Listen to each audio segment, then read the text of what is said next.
Yo, Atlas speaking, and welcome to part 5 of What If I Was Reborn into the Bleach universe and became the insane Vasto Lord. Let the tale begin. Chapter 121, Thirst. By the time night arrived, the commotion had died down, and the academy staff allowed the students to go back to their dorms. Rukia and Renji stood before Renji's dorm, barely surprised at the state of the dormitory that reflected the recent chaos within its walls. It felt like the calm after a violent storm. A storm created by their friend. Earlier, Rukia had felt a surge of berserk Ryatsu, an overpowering force so intense that it made her doubt that the Ryatsu actually belonged to Kazuya. By the time she got over her fear, the lecturer had begun to herd everyone out of the academy, calling it a safety measure but offering no specifics. Kazuya did it, Rukia muttered under her breath. Her eyes scanned the surroundings as if expecting Kazuya to materialize out of thin air. Where did they take him? Arg! Renji let out a roar as his knuckles collided with a half-torn wall in a fit of frustration, the impact resonating with a hollow thud. The teachers are clueless about his location. The city is enormous. Searching for him will be worse than finding needles in a haystack. We can head over to the 10th squad, Rukia suggested, her voice soft yet determined. The captain of that division is friends with Kazuya. Renji looked skeptical, but he still nodded in agreement anyway. It was their only lead in finding Kazuya's whereabouts. Yeah, let's go. Aw, I didn't know you were so worried for me. Just as Rukia was about to leave, a playful voice she knew well interrupted them. She pivoted sharply, her eyes meeting Kazuya's. He stood there, arms crossed, wearing an impish smile on his face. As always, his repressed Ryatsu carried a level of complexity, nigh untraceable on the surface but deep as the ocean on the inside. Kazuya. So you're fine, Rukia said in surprise, taken aback by his appearance. We were about to go looking for you. Disappointed, are we? Were you hoping to swoop in and play the hero to this damsel? Kazuya teased, the mysterious power of his voice making the jest hard to dismiss outright. Today isn't the day. Don't be ridiculous, Rukia shot back, her cheeks turning a faint pink. She gave Renji a playful kick, propelling him towards Kazuya. Monkey face, you explain. Before Renji could advance any further, Momo and Toshiro blocked his path, their eyes heavy with silent judgment. You were nowhere to be found when we needed you, Momo said, disappointment oozing from her voice. Great friends you both are. Toshiro nodded heavily. I knew Renji was a coward. Oi! Who are you calling a coward? Renji's knuckles whitened as he clenched his fists, fire blazing in his eyes. The lecturer dude held us like prisoners. We couldn't come. Yeah, he is right, Rukia chimed in with a loud voice. I'll never abandon a friend in need. Never. While Renji's reason was half-assed at best, Rukia's fervent voice easily convinced Momo. Her eyes softened. I'll forgive you this time. Shiro-chan, what about you? Toshiro crossed his arms and turned his head away. Another day. Kazuya's eyes flickered back to Rukia, penetrating her facade. He had his suspicions about losing her Rukongai friends, but her current state confirmed everything. The deep-rooted loss had brought her to attend the academy prior to the canon timeline, which was also the reason for her distant demeanor at times. Could be victims of the Shinigami genocide. Why would she join the academy? To get revenge on Godai 13? I'm more interested in Byakuya and his wife's reaction. Byakuya Kuchiki was married to Rukia's sister, Hisana Kuchiki. Hisana had abandoned Rukia at a young age since living in District 78 had overwhelmed her. Rather than embracing the responsibility, she left Rukia behind, who grew up without knowing about her sister. She is alive right now. Not sure how long she will hold on. Want to cure her? I can. I'm not entirely sure if it's possible. I know only the surface details of our new powers. Partner, let's experiment later. Forget Hisana. Let's help my goth chick first. Momo tugged at his sleeve, disrupting his conversation with Nami. Kazuya-san, are you there? Yeah. She lowered her gaze to the ground and twiddled her fingers nervously. Where will you stay tonight? It was perhaps the most veiled yet blatant sexual invitation he'd ever received. She seriously wanted to get into his pants, despite the fact she saw him with so many women. Her adoration was nothing short of amazing. Momo's almost palpable infatuation with Kazuya garnered varying reactions from everyone. Rukia frowned deeply, her thoughts a mystery. Toshiro shrugged nonchalantly, having known about Momo's crush since day one. Renji chortled, not bothering to hide his amusement. What's this? Am I seeing a budding romance? Momo's face erupted in a radiant shade of red, her eyes widening. She flailed her hands, almost hitting Kazuya's face. You're reading into things. I was just worried that Kazuya-san wouldn't find a place to sleep tonight. Kazuya interrupted, laying a comforting hand on Momo's trembling shoulder. Don't sweat it. I can go weeks without sleep. Technically, he could go on forever with his new shurikai, but he loves spending his nights dreaming. Really? That means you, Momo trailed her words, her blush deepening from her perverted imagination. Cough, Kazuya-san, Shiro-chan, come to my dorm. We'll adjust. Only she knew the fantasies brewing in her pretty head. Toshiro frowned. Girls' dorm? No, I don't want to. Kazuya slung his arm around Toshiro's shoulders. Shiro and I will be sleeping in a hot springs inn. Toshiro's eyes lit up. 1,000 times better than her messy dorm room. Hot springs? Momo beamed a bright smile as she raised her hand. Kazuya-san, take me too. I always hear about it from my friends. Kazuya cast a casual glance toward Rukia and Renji. Might as well take everyone. Renji rubbed the back of his head as he shared a glance with Rukia. They both wanted to join him, but they didn't have the money to afford the luxury. Some other time. Yeah, Rukia said. We'll see you. Kazuya unsheathed his katana and pointed at Renji. I'll cut you down if you don't come with me. You don't need to worry about your expenses. I'll cover it. Rukia didn't think she'd ever be coerced into joining her friends for a trip, but she wasn't complaining about it. The thought of warm water rushing down her skin raised her anticipation. I'm in. Renji stared at Rukia, then slowly nodded. Got no reason to reject now. Yay! Momo threw her arms around Kazuya. Everyone is coming. Partner went from having a sugar mommy to being a sugar daddy. What exceptional character growth. Nami didn't know about the source of his wealth in the Soul Society. It was for the better, as she'd have roasted him more. A few minutes later, a shadowy figure descended onto the wrecked dormitory, the lithe form of a black cat, golden eyes piercing through the darkness. Yoruichi was baffled at the sight. She could feel Kazuya's lingering reiatsu, which made her even more curious. I'll ask him. She laughed, knowing that their next meeting would be a chaotic mess. She'd be a fool to believe Kazuya would let her walk away after her harmless prank. How will he punish me? Chapter 122, Rendezvous. A sigh of pure ecstasy flowed from Kazuya's lips as he slipped into the steaming water. The world outside melted away as the soothing embrace of the hot water worked wonders on his taut muscles. He had splurged half his fortune to reserve this secluded inn solely for his group, just so he could relax like this without any interruption. It all seemed worth it in this moment. You make the same face when you come. Don't ask why I know that. I won't be able to answer it. I won't. Leave me alone. Okay. Her unexpected acquiescence made him pause, a look of bewilderment crossing face. The katana resting by the side caught fire and spewed a whirl of flames, out of which Nami materialized in her signature temptress dress. Accustomed to her long-time residency in his head, he had almost forgotten that Nami was a physical entity capable of interacting with the world. Izanami, the Black Phoenix goddess, has descended, she proclaimed theatrically, settling gracefully by the edge and playfully dappled the water with her toes. Don't look at me like that.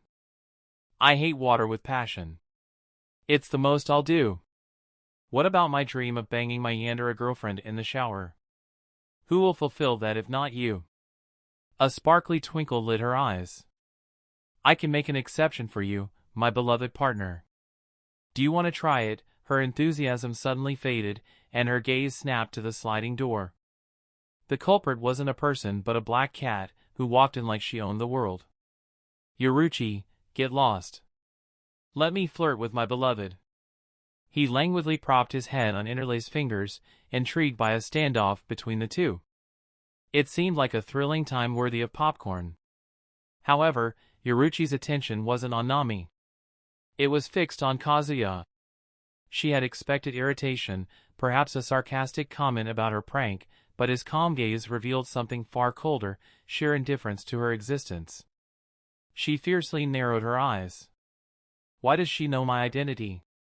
Because, Nami said, her contagious laughter echoing through the bath. I'm his true zanpakuto spirit. I know everything there is to know about him. You and your mission are no exception. There was a tangible pause as Yoruichi processed this revelation. The tales she'd heard of Nami did little justice to the reality before her. Her audacious appearance was fitting for one born from Kazuya, the incarnation of lust. You got Nami back. The moment calls for celebration. Yoruichi's cat form dissipated in a puff of clouds, and her normal form emerged. She stretched her arms towards the sky as though getting the weariness out of her muscles. She stood poised with her hands on her hips and then jumped into the inviting waters, splashing water everywhere. God, it feels good to be back in a hot spring. She settled by his side, leaning back in a way that her breasts dipped up and down the surface. The sight would have ensnared any man, but his eyes remained distant.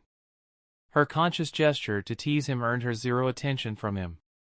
Witnessing Yoruichi's epic failure, a mischievous chuckle bubbled up from Nami's throat. Don't bother, Yoruichi. Partner isn't in the mood to be horny. He offered a muted nod in agreement with Nami, allowing himself to be cradled by the steaming water's embrace. His unique constitution ensured that even prolonged immersion in water wouldn't harm him in the slightest. Let me rest. Intrigue and a flicker of concern danced in Yoruichi's eyes, hearing the weariness in his voice. The last few months had been filled with his persistent pursuits of her. He didn't hesitate to show his affection for her at any point. To now be met with a cold shoulder struck her heart with a sting, a feeling of betrayal. What unnerved her further was the genuine exhaustion seeping into his body and mind. She could have helped him out if she wasn't busy checking up on her successor. What happened behind my back? Were Yoruichi a little less restrained, she might have barraged both him and Nami with a flurry of questions. It can wait. Nami gave Yoruichi a silent nod, her form then igniting into a fiery dance before merging with his katana, leaving only the two of them in the intimate ambience of the hot springs. Yoruichi could keenly sense the presence of Kazuya's academy friends nearby, a fact that prickled at her nerves, intensifying the awkwardness of potentially being found in such a compromising position with him. He is like a brat. What's there to be afraid of? Shaking off her uncertainty, she chose to vigilantly remain by his side. Yet, with each passing moment and the gentle cadence of his breathing, it became evident he had slipped into a restful sleep. Moving him to a bed would be better. Years serving as the captain of the second squad had equipped Yoruichi with expertise in handling bodies. The task itself wasn't formidable, but the notion of walking through the naked gave her pause. Spotting a pair of towels conveniently near the entrance, she quickly draped one around herself. As she gently drew him out of the water, her eyes briefly lingered on his crotch. He's more man than boy, she murmured to herself, securing him in a towel before lifting him in her arms. He is freaking heavy. With footsteps as delicate as a cat, she navigated through the inn's hallways, her senses keenly attuned to any lurking ryatsu. But fate wasn't in her favor tonight. Momo unexpectedly switched directions as if she felt something off and headed towards her. Rather than trying to hide, Yoruichi just stood there and let Momo discover her. As their gazes interlocked, a myriad of emotions flitted across Momo's eyes, akin to the hues of a sunset sky. The bottle of milk she held was swiftly tossed aside as she rushed forward, driven by a whirlwind of worries. What happened to him? He is just sleeping, Yoruichi replied in a gentle voice, aiming to alleviate Momo's worries. Don't be worried. Understanding washed over Momo, followed quickly by curiosity. And you are? Another one of Kazuya-kun's girlfriends? Yoruichi simply nodded, unwilling to complicate her identity. He already had flings with dozens of women at the academy alone. One more to his list of conquest wouldn't hurt anybody. Yeah, I'm ya. That's a strange name. Momo raised a brow but didn't press Yoruichi further, focusing more on the matter at hand. Kazuya-kun's room is that way. Come. Chapter 123, Entangled Affairs. Kazuya hadn't anticipated waking up sandwiched between Momo and Yoruichi after his impromptu decision to sleep at Hot Spring Inn. But here he was, flanked by the two women, as if he was the object of their desire. Yoruichi's knee rested possessively over his stomach, her arm draped intimately across his chest, creating an unmistakable impression of a lover's embrace. To add to his surprise, while he and Yoruichi were scantily clad in mere towels, Momo's loosely worn kimono added a hint of charm to her cuteness. What the hell did I do last night? Stay calm, partner. Neither Yoruichi nor Momo laid a hand on you. I was watching you the entire night. Arg, if only I had a camera to capture your cute faces. His major concern had been the inadvertent possibility of crossing a line with Momo in his drowsy state. Assured that no such event occurred, he breathed a sigh of relief. Thanks, I guess. Heh. How are you feeling now? I feel spirited. Energetic. Almost free. I'm back. That's the spirit. You've a meeting with Unohana today. I hope she behaves, or I'll burn her to ashes. Not on my watch, partner. Dealing with Nami's craziness had bolstered his confidence. He hoped his encounter with Unohana wouldn't escalate into a skirmish. Given the capabilities of her Bankai and his Shurikai, they had the potential to sustain an eternal cycle of regeneration, a wet dream for Unohana, but a nightmare for him. Yoruichi shifted beside him, her eyes fluttering open. Momentarily disoriented, she gazed into his face, just inches away from hers. As her morning haze dissipated and last night's events replayed in her mind, a look of comprehension dawned. She let out a soft groan and gracefully sat up, stretching languidly even as her towel dropped to her lap. Good morning, Kazuya. Before you ask, I got you out of the bath and threw you here. His brows knitted in confusion. He gently shifted Momo so she wouldn't wake up. Why? What exactly did you do to me when I was sleeping? She smirked. Nothing, idiot. I convinced Momo that I was one of your girlfriends. Sleeping elsewhere would be suspicious, so I stayed with you. She nonchalantly gestured towards Momo. As for her, I believe you're already aware of her reasons. Yoruichi had anticipated at least a flicker of surprise from him regarding the girlfriend ruse. Yet, his expression remained utterly unfazed. He was still furious at her. What did I do? Is it related to yesterday? Yoruichi realized her anxiousness over a trivial matter. I can't let him drift away from me. We've to finish this mission. Together.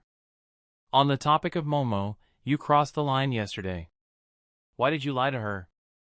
Yoruichi's eyes trembled at the question. I did good by motivating her to seek strength. Think about it.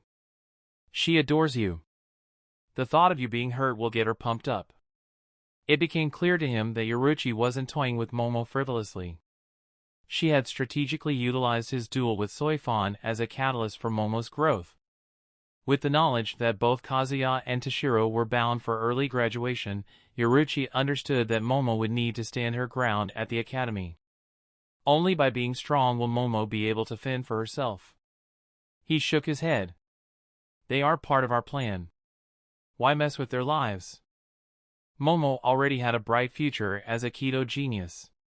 Currently, she hadn't learned much about Kido outside of theories since Kido training would be part of the second semester, where she'd get a chance to showcase her talent. To make them survive the world or what else? Yoruichi replied in a matter-of-course voice. Did you forget the purpose of this academy? They're here to become Shinigami. And Shinigami's main job is to purify hollows. They fight hollows. And? She locked eyes with him, her gaze sharp and unyielding. What if she crosses paths with some Arrancar like your companions? Her entire squad could be decimated. A few tears shed now to unlock her latent potential is a fair trade, in my opinion. He couldn't refute the logic behind her approach, however cunning it was. Boosting Momo's strength could indeed be advantageous, whether within the ranks of the Getaway 13 or outside the Soul Society. You made Momo believe that I almost died, so she could fight this hypothetical hollow, he said with a baffled look on his face. Since when did you become so manipulative? Despite acting with the right intentions, she had made his relationship with Momo plenty awkward. He had to put her down a little or she'd be encouraged to create more chaotic situations in his life. Yoruichi stared at him unblinkingly. You of all people should know my principles. Manipulation isn't in my playbook. I acted in the best interest of that young girl. Nami's fiery figure materialized by his side as she pointed at Yoruichi. Face the consequences for your wrongdoings. Justice shall be delivered. Then she retreated into the katana. Is that so? What punishment do you have in mind? Yoruichi asked, amused. Say it. His lips slowly twisted in a grin, which was no less fiendish than an actual fiend. No milk and afternoon naps for a week. Her eyes widened in horror. No. The punishments left her devastated. It was impossible to live without milk and naps in her cat form, which made it an appropriate punishment for her crime. She could always sneak away from him to escape her punishments, but she knew better than to provoke him. He already had a bone to pick with her for some reason. Transforming seamlessly into her cat form, she leaped onto his lap, nestling her face against him. You can't do this, think about it again for me. His response was a firm no. She waved her paw, a pleading look in her eyes. Pority, please? A moment of awkward silence flowed as Yoruichi held her pose, her cat face immaculately hiding her cringe. 3 days. Yoruichi sighed. Acceptable. He affectionately skimmed his fingers under her chin, a gesture universally adored by cats. Where were you yesterday? Went to check up on Soifon. She seemed fine after destroying a dozen training dummies with her fists. You and I both know she isn't giving up, he whispered. She is coming for your ass. Yoruichi groaned. What did I do to deserve it? Despite treating Soifon like any other member of her squad, she'd unwittingly secured the undying adoration of her successor. Being beautiful is a sin. Don't you agree? With so many men chasing after me, I can't help but agree, she let out yet another sigh. What happened at the academy? Kazuya caught her up to the events in the academy. When he was done, he found Momo gazing at him while lying in the same position. Noticing his gaze, she smiled. Good morning, Kazuya-kun and Yoruichi-san, where did you-san go? While he was confused at her question, Yoruichi replied, she ran away when she saw me. She has a cat allergy, it seems. Ah, that is sad. Kazuya-kun, let's leave after breakfast. We have to. I'll drop you at the academy. I've an important business elsewhere. Chapter 124, A Test. How did the rest go? I assume it went fine since you're here.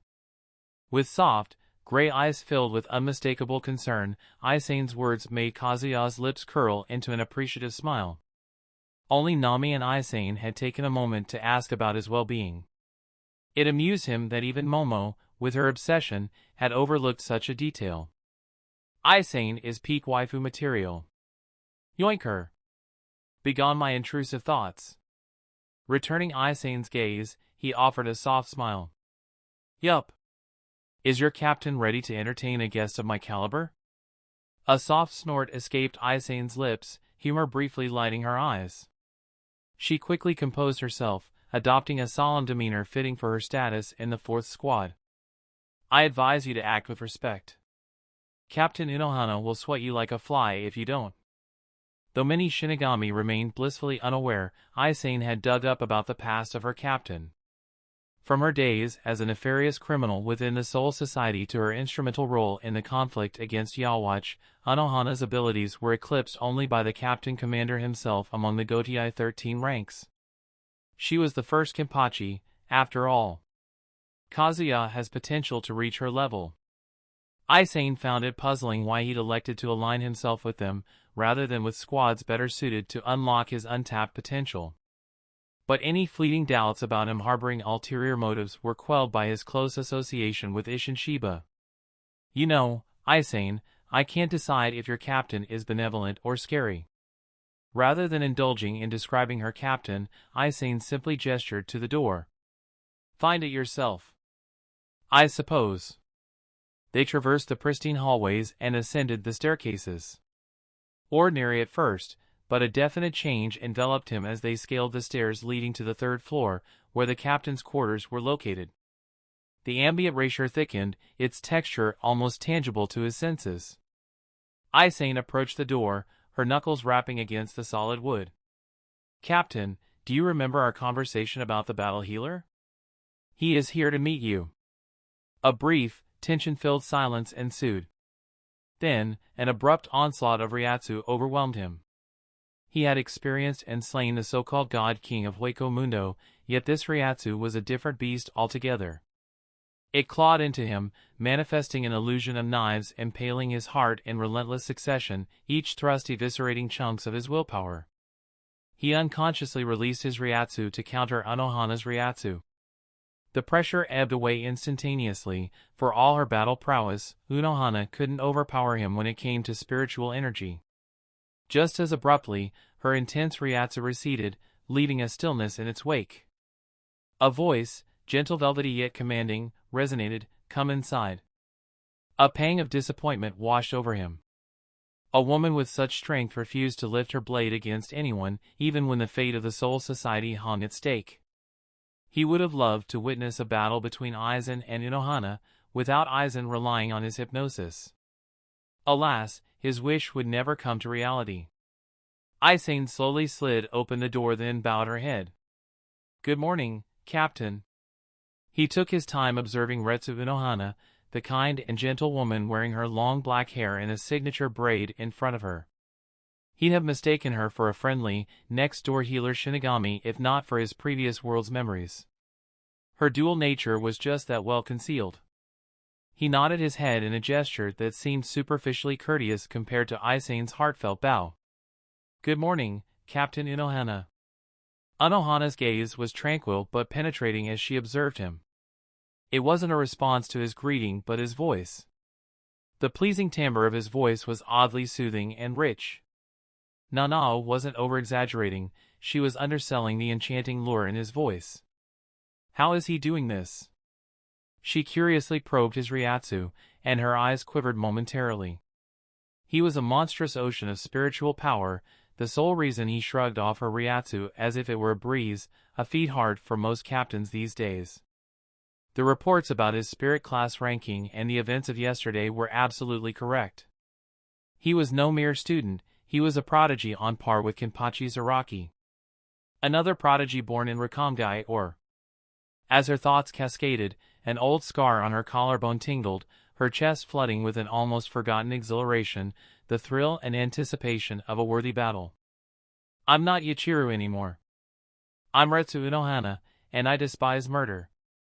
Her strong conviction pushed back her dark, murderous urges. Closing her eyes, she revealed a gentle smile. Good morning, Aizen and Kazuya-kun. I've heard so much about you from my friends. Intrigued, he arched an eyebrow. Seriously? What did you hear? Nanao told me some unsavory details about your relationships, but let's forget about that. Your personal life has no relation to your duties as a Shinigami. She paused and opened her eyes, a dangerous glint flickering in them. I'm the captain of Squad 4, Retsu Unohana. Convince me that you'll be a worthy addition to my family. Then we'll discuss your dual association to the 10th Squad. He certainly didn't expect Retsu to make such a demand.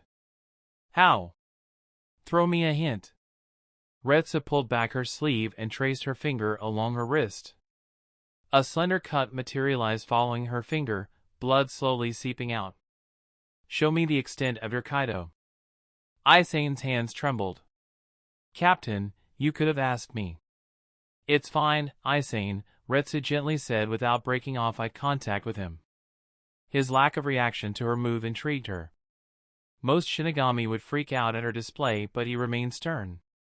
Come, before it heals on its own. Come. He will. Inside you. When your heart is still. He moved to sit before her and held his palms over her wound. A gentle green light covered his hands as the wound on Retsu's hands closed within moments. They're all unblemished. Don't go cutting yourself for small tests. It makes you look like a freak. Her smile barely faltered at his words.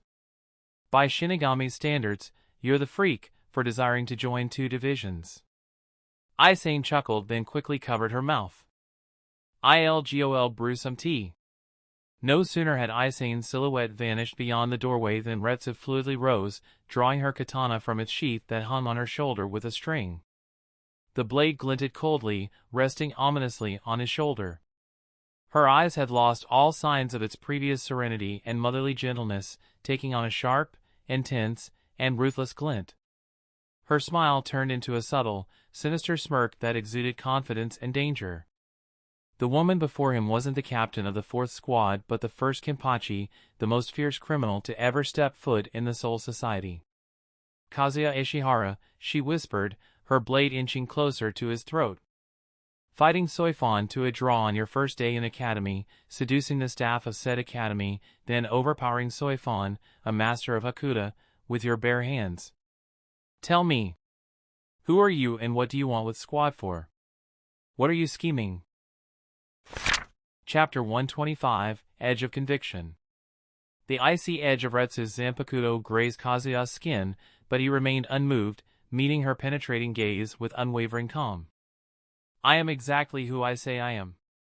The events you mentioned are merely reflections of my capabilities, not indications of any malicious intent. The air between them grew dense, thick enough to cut with a blade. Retsu slowly lowered herself onto one knee. As Yuichiro Unohana, she would have severed his vocal cords long before allowing such a discussion to proceed. But she had forsaken that past life, evolving into a woman committed to aiding others. Do you know why Soifon wanted to fight me? Because I was smiling to myself during the ceremony, he began, smiling as if the edge of a katana wasn't pressed against his skin. You, of all people, should understand her obstinacy. His voice, known for its power to sway others, dripped with sincerity. He understood that against someone of Retsu's caliber, the truth was his best weapon. Her grip on the hilt relaxed ever so slightly, a validation that he had chosen his strategy wisely. What is your goal behind joining the Getaway 13? You. That singular word made her features crease in a puzzled frown. What? I desire you, Captain Unohana. I need you more than you could ever imagine. She was no stranger to flirtation, but Kazuya's audacity to make advances on her under the looming guillotine of her zanpakuto left her flabbergasted. She was, once again, reminded that she was dealing with the Shino Academy's notorious playboy. The thought of her being a non-existent threat in his eyes never crossed her mind. Her faith in her combat prowess was like an unbreakable fortress. Explain or I'll get you alive. Take it easy, Captain, he whispered as he cleared his throat and gently gripped the edge of her zanpakuto. I want to be good in Kaido skills, so I can be as efficient and prepared as possible when I find a worthy opponent. Fighting to my heart's content without worrying about my physical limits, that's my plan. She could feel the passion and hunger in his voice, and it made her heart throb. However, she maintained control, not letting her dark impulses get the better of her. Your Kaido is already above average. I assume you desire my mentorship to further improve. Exactly. The true nature of healing. Not just the physical act, but the essence of it. The balance between life and death, and the boundaries that define them. He paused, his eyes becoming focused. If there's anyone in Getaway 13 who understands this, it's you, Captain Unohana. Time seemed to freeze as Retsu absorbed his request. Then, with a slow grace, she retracted her blade, the bloodlust in her eyes receding. She sheathed her katana, once again wearing the smile associated with the benevolent captain of the Squad 4. Unfortunately, I can't take you under my wing. She genuinely wanted to see him succeed in experiencing his defining battle, but she couldn't aid him. Being around him provoked her instincts, which must not be allowed to surface. Kazuya's eyebrow arched in genuine surprise. A shame. I thought the first Kenpachi would understand my situation. That was a lifetime ago, she responded, her eyes momentarily clouding as if touching upon the fragments of a past life. I'm no longer that person. However, if you genuinely wish to improve, let Aizen be your mentor. She is amazing in both Kido and Kaido utilization. A smirk made its way to his face. I'll make you reconsider by surpassing Vice Captain Aizen. He shows so much potential that she wouldn't be able to ignore him. The audacity of his confidence made her smile widen. The smile of a seasoned veteran taking delight in the enthusiasm of a novice. I wish you luck on your endeavor. Just then, the door slid open and Aizen shuffled in, setting a tray on the floor. She glanced around, a perplexed frown clouding her features. Is it just me, or is the room somehow colder? Something was different in the room, but she couldn't put the change into words. Forget that. Aizen, Captain Unohana decreed that I'm to learn Kaido spells under you. Partner being the bottom, that's a new fetish. Aizen glanced questioningly at her captain, who nodded in confirmation. Welcome to Squad 4. I'll save the rest for when you graduate and officially join us. It won't take more than 2 weeks, he replied nonchalantly, lifting a cup of tea for a sip. For a porridge lover, you sure brew some good tea. Retsu giggled at Aizen's troubled expression. Aizen used to think she wouldn't grow if she kept eating porridge. That didn't work out, he said, the playfulness in his voice erasing any trace of the life-or-death confrontation that had just unfolded. I find tall women quite cool and captivating. Please, no teasing, Aizen murmured, a flush coloring her cheeks. As Kazuya left the barracks, Yoruichi landed in front of him. Let's go home. He had already relayed his departure plans to Momo, Toshiro, Rukia, and Renji. His last task was to visit his old friend Kaien. Using Garganta was risky, the 12th Squad constantly monitored spatial anomalies in case of any invasion. Even the Soul Society wasn't safe from holo-attacks. Hopefully, Kaien isn't out on some mission. We can always persuade his wife to open the gate. True. Aizen had outlined the route to the 13th Squad. Despite this, Kazuya found it hard to navigate the place. It was Yoruichi who eventually guided them, relying on her lingering memories of the place. Upon their arrival, he instantly spotted an unusual Shinigami duo, a petite young woman sporting a pixie cut of blonde hair, and a taller man with unruly curls and a short goatee. You big buffoon, Kaien told us to send this letter. We'll send this letter first then drink, the young woman argued, waving an envelope in the air. Are you a dumbass? We can do it after taking a sip. I said no. The tension between them crackled, fueled by a timeless debate over duty versus pleasure, and neither side was willing to budge an inch. You recognize them, don't you? Kaien's idiot subordinates. The girl is Aizen's sister. Approaching them, Kazuya laid his hands gently on their shoulders. Excuse me, could you direct me to Kaien? His soothing voice cut through their squabble like a hot knife through butter. The young woman examined him curiously before her gaze fell on Yoruichi. She waved at Yoruichi with a bright smile. You have a nice kitty. I'm Kaien Kotetsu. This meathead is Sentaro Katsubaki. Sentaro's brow twitched at her introduction. He playfully slapped Kaion's back. Dumbass.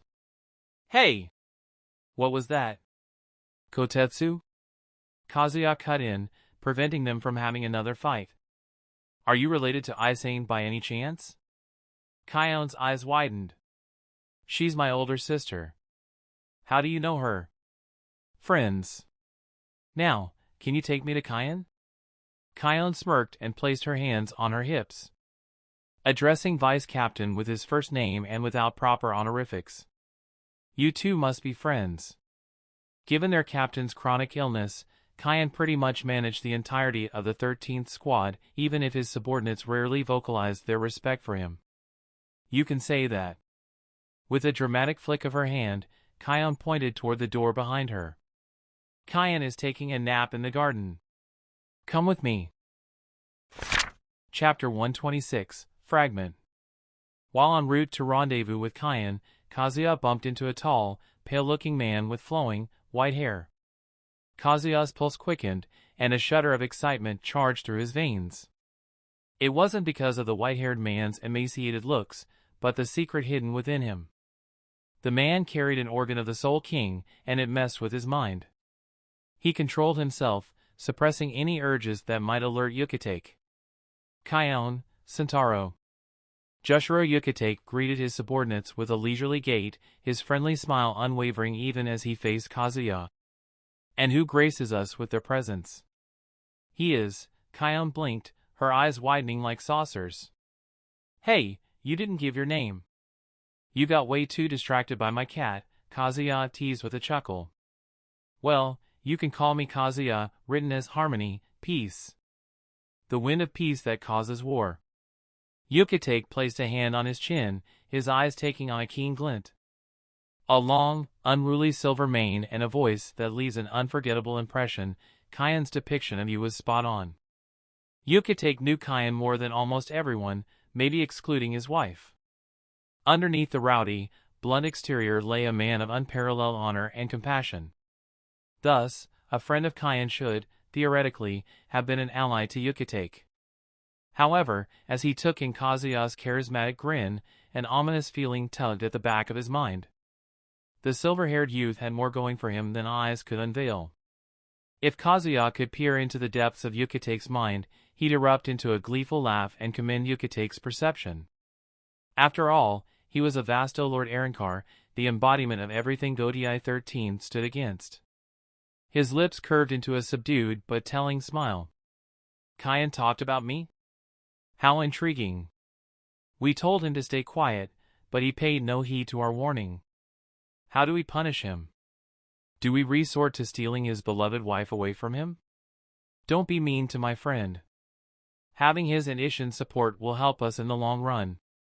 Aizen was a man who executed every strategy as flawlessly and precisely as possible. An alliance with the Shiba clan introduced countless variables for Aizen if he ever wanted to go after Kazuya. Besides, Aizen's current priority revolved around experimentation on Hollow.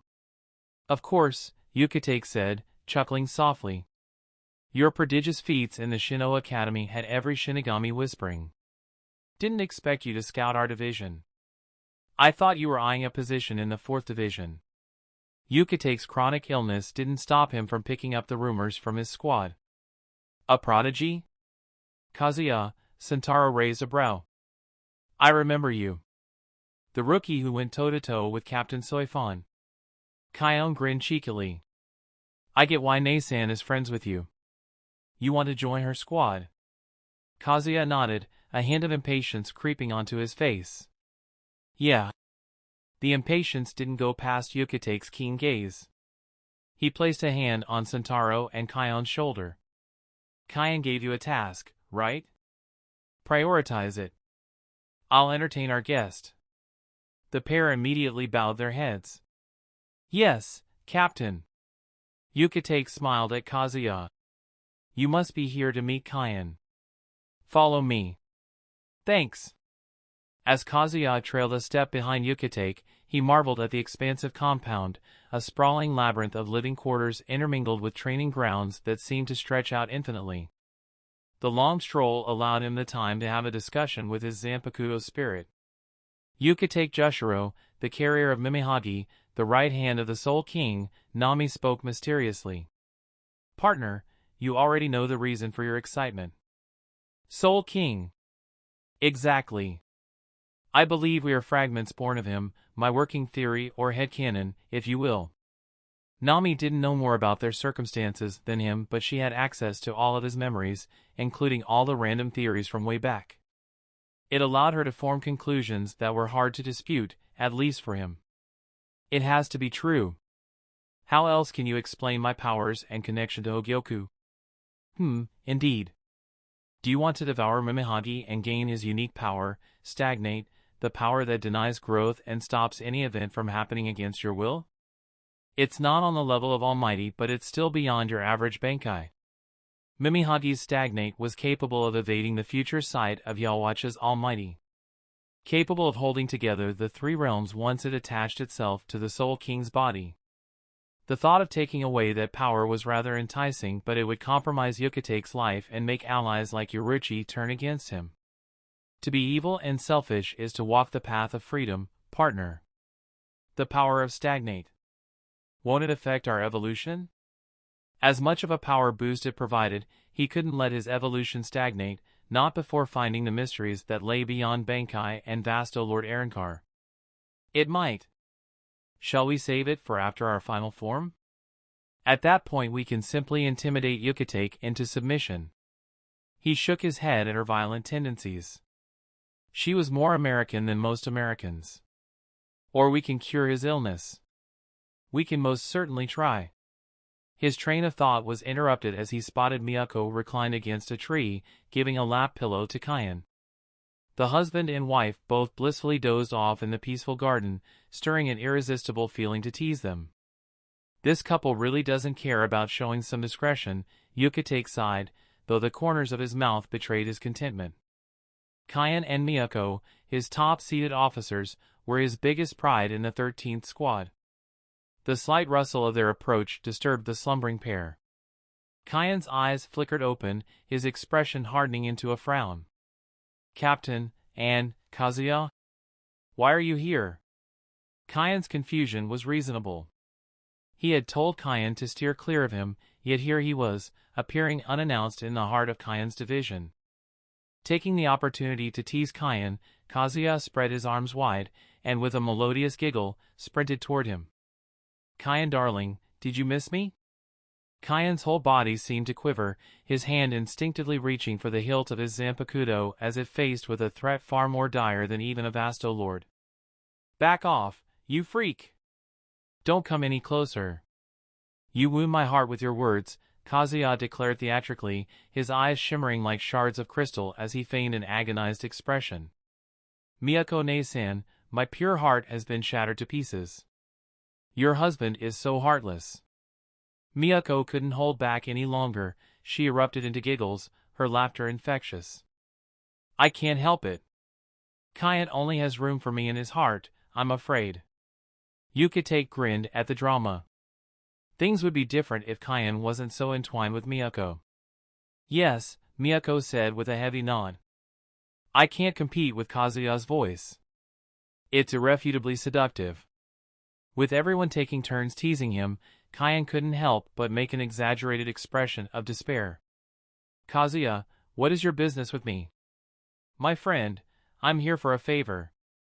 "The same as last time." Kaien assumed a serious expression. "Again? All right, come with me." "Captain, Miyako, I'll see you both later." "Have fun out there," Miyako teased, waving her hand at Yoruichi, who sat upon his shoulders. "Cutie cat, take care of these idiots for me." Yoruichi nodded her head lazily, much to Ukitake's surprise. Kaien and Kazuya left the 13th Squad together and ventured outside the Siriidii before they stepped through the Senkamen. Personal use of the Senkamen like this was absolutely forbidden, even for vice-captains, yet Kaien broke the rule twice. As a man with a loving wife, he understood Kazuya's plight. As they arrived in Karakura town, Kaien turned to him. "Before you go, one brief question. Are you set on the 4th Division?" "I'm also joining the 10th Division." "Can't make Uncle Shiba unhappy." Kaien narrowed his eyes. "2 squads." "I doubt Captain Unohana," he froze mid-sentence, noticing a knowing grin on Kazuya's face. "You already convinced her?" "I was with Captain Unohana before coming to you. She has no problem with me joining both divisions." To make that scary woman share her healer with another squad, I have no choice but to applaud your way with women. You're the greatest seducer I've ever met. Clearing his throat, Kazuya corrected, I haven't seduced her, yet. Kaien shook his head in exaggeration. Don't end up dying at her hands. Your mission is more important. As a vice captain, he was privy to information most wouldn't know, including Captain Unohana's bloodstained past. I know, friend. I know. Chapter 127, Hikikomori? That fool Kaien doesn't know about your fetish. Partner likes to stick his dick in the crazy. That will explain my attraction to you. Foo-foo. I'm born to take care of my partner. Born to be irresistible to you. Ukitake hasn't changed a bit, Yoruichi whispered after they parted ways with Kaien, bringing up her former Godai 13 comrade. If I had to bet my life on one person to believe Aizen's true nature, it would be Captain Ukitake. Kazuya gently tugged at her whiskers. How much do you know about his disease? How did you know that? Never mind, I keep forgetting about your past. Her eyes flashed as she slapped his intrusive hand away, her claw tips slightly grazing his skin. Captain Ukitake has been suffering from a lung disease from a very young age. That's all I know. Heh. Your smirk implies you know more than me. His contemptuous nature sometimes got under her skin so much that she almost couldn't resist unleashing her special claw attack on his face. I do know more than you. However, I can't share it. It's considered forbidden knowledge. As the words left his mouth, he could almost hear Kasuke's chiding voice in the back of his mind. The forbidden knowledge wasn't much of a secret among the top brass of the great noble clans. Had Yoruichi indulged her curiosity in her family archives, this conversation would be redundant. Nami, should we infiltrate Shihoin's library? It might have some useful info. Agreed. You can also slap your meat stick against her trapped little brother. In the wise words of Izanami no Makoto, when you get rejected by her sister, you either seduce her mother or her femboy brother. His body recoiled subtly, a visible cringe transforming his expression. Stop right there, you perv. Heed my wisdom for a heavenly pleasure, or oppose me and suffer in measure. Yoruichi poked his face with her claw. Forbidden knowledge? Is that secret much more than our relationship? Cats were curious creatures, and Yoruichi was a cat through and through, albeit laced with a mature, observant side to her as well. Maybe try seducing me in your other form. This voice isn't working, Yoruichi. With an audacious click of her tongue, she cleared her throat loudly. How about now? Is this voice better? His eyes widened a smidgen. She spoke to him in a voice identical to her human form, a symphony compared to her grating old man voice. She smugly narrowed her eyes at his surprise. I can switch into a cat. What made you believe I can't change my voice? He shrugged. All hail our flash goddess and her mysterious spells. That's right, mortal. Worship me. Mwah. One meaningful praise was enough to distract her curiosity away from the forbidden knowledge. That's a cat for you. Inside a dimly lit living room where shadows danced in the corners, the flickering black and white hues from a vintage CRT television illuminated the space intermittently. Mila Rose was sprawled luxuriously across a plush couch, her long legs nonchalantly resting on Apache's lap. Apache would have erupted in anger if she actually paid attention to Mila Rose's presumptuous posture. Fortunately, both of them existed in harmony and peace, owing to their interest in the thrilling drama playing on the monochromatic screen. Just then, ding-dong! Ding-dong! The insistent ringing of the doorbell punctured the serene ambience. Apache's eyes narrowed into slits. Harabelle won't be back till late afternoon. Sun had gone off to spend time with Lisa, and would return after sunset. Could it be him? Her heart fluttered like a butterfly. The mere possibility of a reunion sent her excitement through the roof. Months of messages through the hell butterfly only cured her loneliness so much. She ached for the physical touch of her lover. A nudge against her chin, however, snapped her back to reality. Get the door already, Mila Rose lazily commanded as she prodded Apache with her toe. Apache, are you there? Apache's grip tightened around Mila Rose's ankle, her eyes smoldering with fury. Sun was right about you. You're utterly hopeless, even for the standards of Lioness. A lioness hunts for her pride, you fucking sit in front of television all day. There's a term for people like you in Japan, hikikomori. Apache swept Mila Rose's legs off her lap and darted towards the door.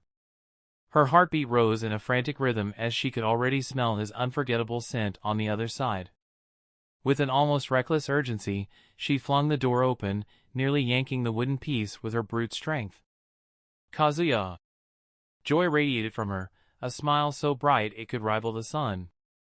But that light dimmed dramatically as her eyes landed on the stunning woman clinging to him, her demonic horns and the subtle reiatsu around her revealing her race.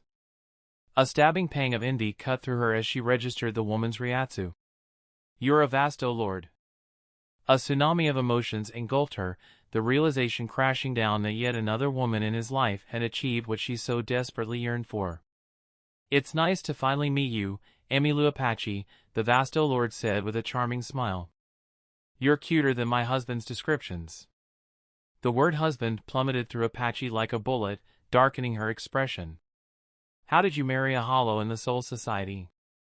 Yoruichi, unperturbed by the familial drama unfolding, nimbly navigated between Apache's legs and slipped into the mansion. Kazuya cleared his throat, the weight of the unfolding drama dawning on him. He had underestimated the extent of Apache's jealousy. Teasing her any further with Nami's presence would be nothing short of cruel. He freed himself from Nami's grasp and drew Apache into his arms. Silly Apache, don't you find any similarity in our reiatsu? She is my zanpakuto spirit. A veil of confusion clouded Apache's eyes for a moment, her pupils dilating and contracting as she processed the information. I thought your zanpakuto spirit was a bird or something. Evolution, baby. Nami laughed and held Apache's hand. Something you're most terrible at. Apache's eyes widened just in time to see Nami dissolve into a ray of dark red flames, curling and unfurling as they shot into the hilt of Kazuya's katana. He rubbed Apache's back. It's fine. I'll not leave this time before you're a Vasto Lord. He had exactly 1 week. And with Apache teetering on the brink of transformation, he was confident in his ability to tip the scales. Hearing his promise, her grip tightened on his hand, the words thank you spoken so softly they were almost lost in the wind. Leading her into the living room, he found Mila Rose slouched on the couch. Her unkempt hair covered most of her face, her bra and panties attire laying bare the chaos that had been her life during his absence. Absorbed in her own world, she seemed impervious to his arrival. The cheerful Lioness became a shut-in. What the actual fuck, partner? I'm more surprised than you. Stretching his arm out, he gave Mila Rose's cheeks a playful pinch. Rose? Her hand slapped his away almost instantaneously. It took her a moment to register his presence. When she did, her eyes flared open and a smile illuminated her face. You're back after 3 months. Busy pounding Shinigami women, right? Yoruichi's laughter erupted with unrestrained delight. Kazuya had indeed bedded more than a dozen women. She could have stopped his debauchery, but he was seducing them with the intent to awaken his zanpakuto spirit. It was a necessary evil to their mission's success, as he wouldn't progress far in the Gotei 13 without a zanpakuto. Well, unless he joined the 11th Division, where raw prowess mattered more than their zanpakuto evolution. A lot of shit happened, he said with a shrug. By the way, I don't sense Harabel and Sung-Sun around. Sung-Sun went to Lisa's home. Harabel, Apache paused, hesitating. She is at her job. He raised an eyebrow, puzzled. Job? Since when? The atmosphere suddenly shifted, everyone sensing an eruption of reiatsu in the middle of the town. What the hell? More than a dozen hollows? He frowned at the numerous presences that suddenly showed up. With the upcoming test in the Karakura town, he had every reason to believe it was orchestrated by Aizen. Apache, I know you want to eat them, but not this time. Can you stay here? Apache groaned. If Mila Rose stays here with me. Mila Rose shrugged, flicking the TV remote to turn off the screen. I've no interest in stomping low-level freaks. Skull and Yoruichi can go. Thanks for understanding, you too. Yoruichi, with me. Chapter 128, A Strange Invasion. Kazuya arrived on the scene, wearing a stylish fedora that shaded his features. The hat was more than a fashion choice, it was a discreet measure against any prying Shinigami who might recognize him. As an added measure, he had Yoruichi stealthily hopping from roof to roof instead of walking by his side. Yoruichi was a valuable companion, but her presence could give away his identity. A stirring surprise greeted him. Tear Haribel was already present, her arms tenderly encircling a young girl. The trembling girl was a plus, the spirit of a deceased person. The hollows present around the streets would have eaten the plus without the duo of Quincy toying with the hollows. Izumi and a middle-aged man, whom Kazuya recognized as Soken, were systematically maiming them with rapier arrows. When any hollow dared to advance, Soken's limbs became blurs, executing punches and kicks with unequivocal accuracy. He was utterly decisive, holding off the almost 30 hollows without killing a single. The combat disparity between Izumi and Soken wasn't just about their ryatsu. Soken was far more experienced and versed with Quincy techniques. He is at his peak right now. By the way, partner, your mommy is looking mighty fine in that outfit. His eyes swiveled toward Haribel, who had traded her regal attire for a more casual one, a white crop jacket layered stylishly over a midnight black top, her white trousers completing the monochromatic theme. She was confidently showing off her well-sculpted abs. Lisa and Sun are here.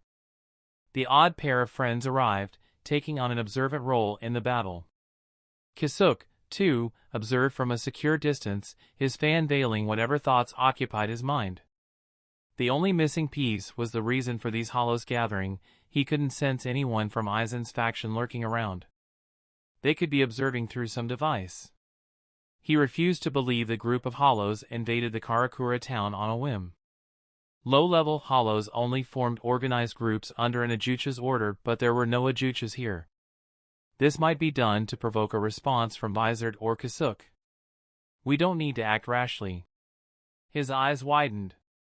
Nami's cautious response had the same energy as a wolf feeding a sheep instead of devouring it, an impossible feat. I'm merely prioritizing your survival. We aren't evolved enough to crush Aizen. Until we do, we'll hide and play coward. Something was wrong with Nami, but he kept his thoughts to himself. Izumi, meanwhile, had fully recovered from her leg injury, allowing her to use blunt techniques for both offense and defense. Despite so much firepower, they held back and merely stopped the hollows from killing others. Within 10 minutes, a small squad of Shinigami showed up in response to Hollow's invasion. Choosing his moment, Kazuya swiftly led Haribel and the girl into a narrow alley adjacent to the chaos. The girl punched his leg.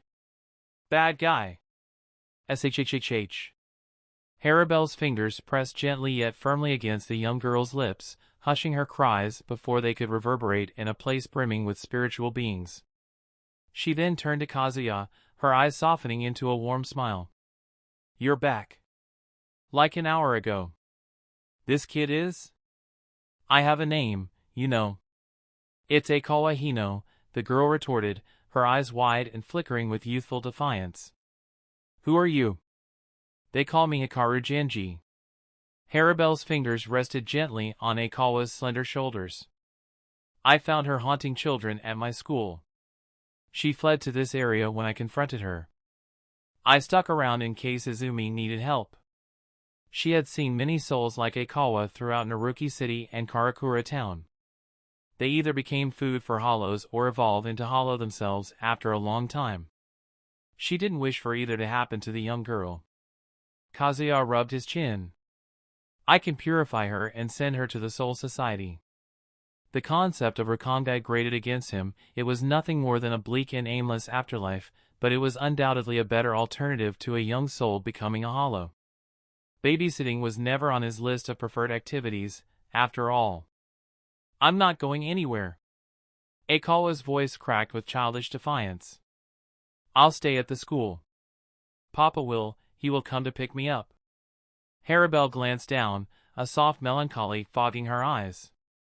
Kazuya, can we take her home? The question was tinged with maternal concern. Harabelle was prepared to bear the emotional labor of helping Aikawa come to terms with her current state.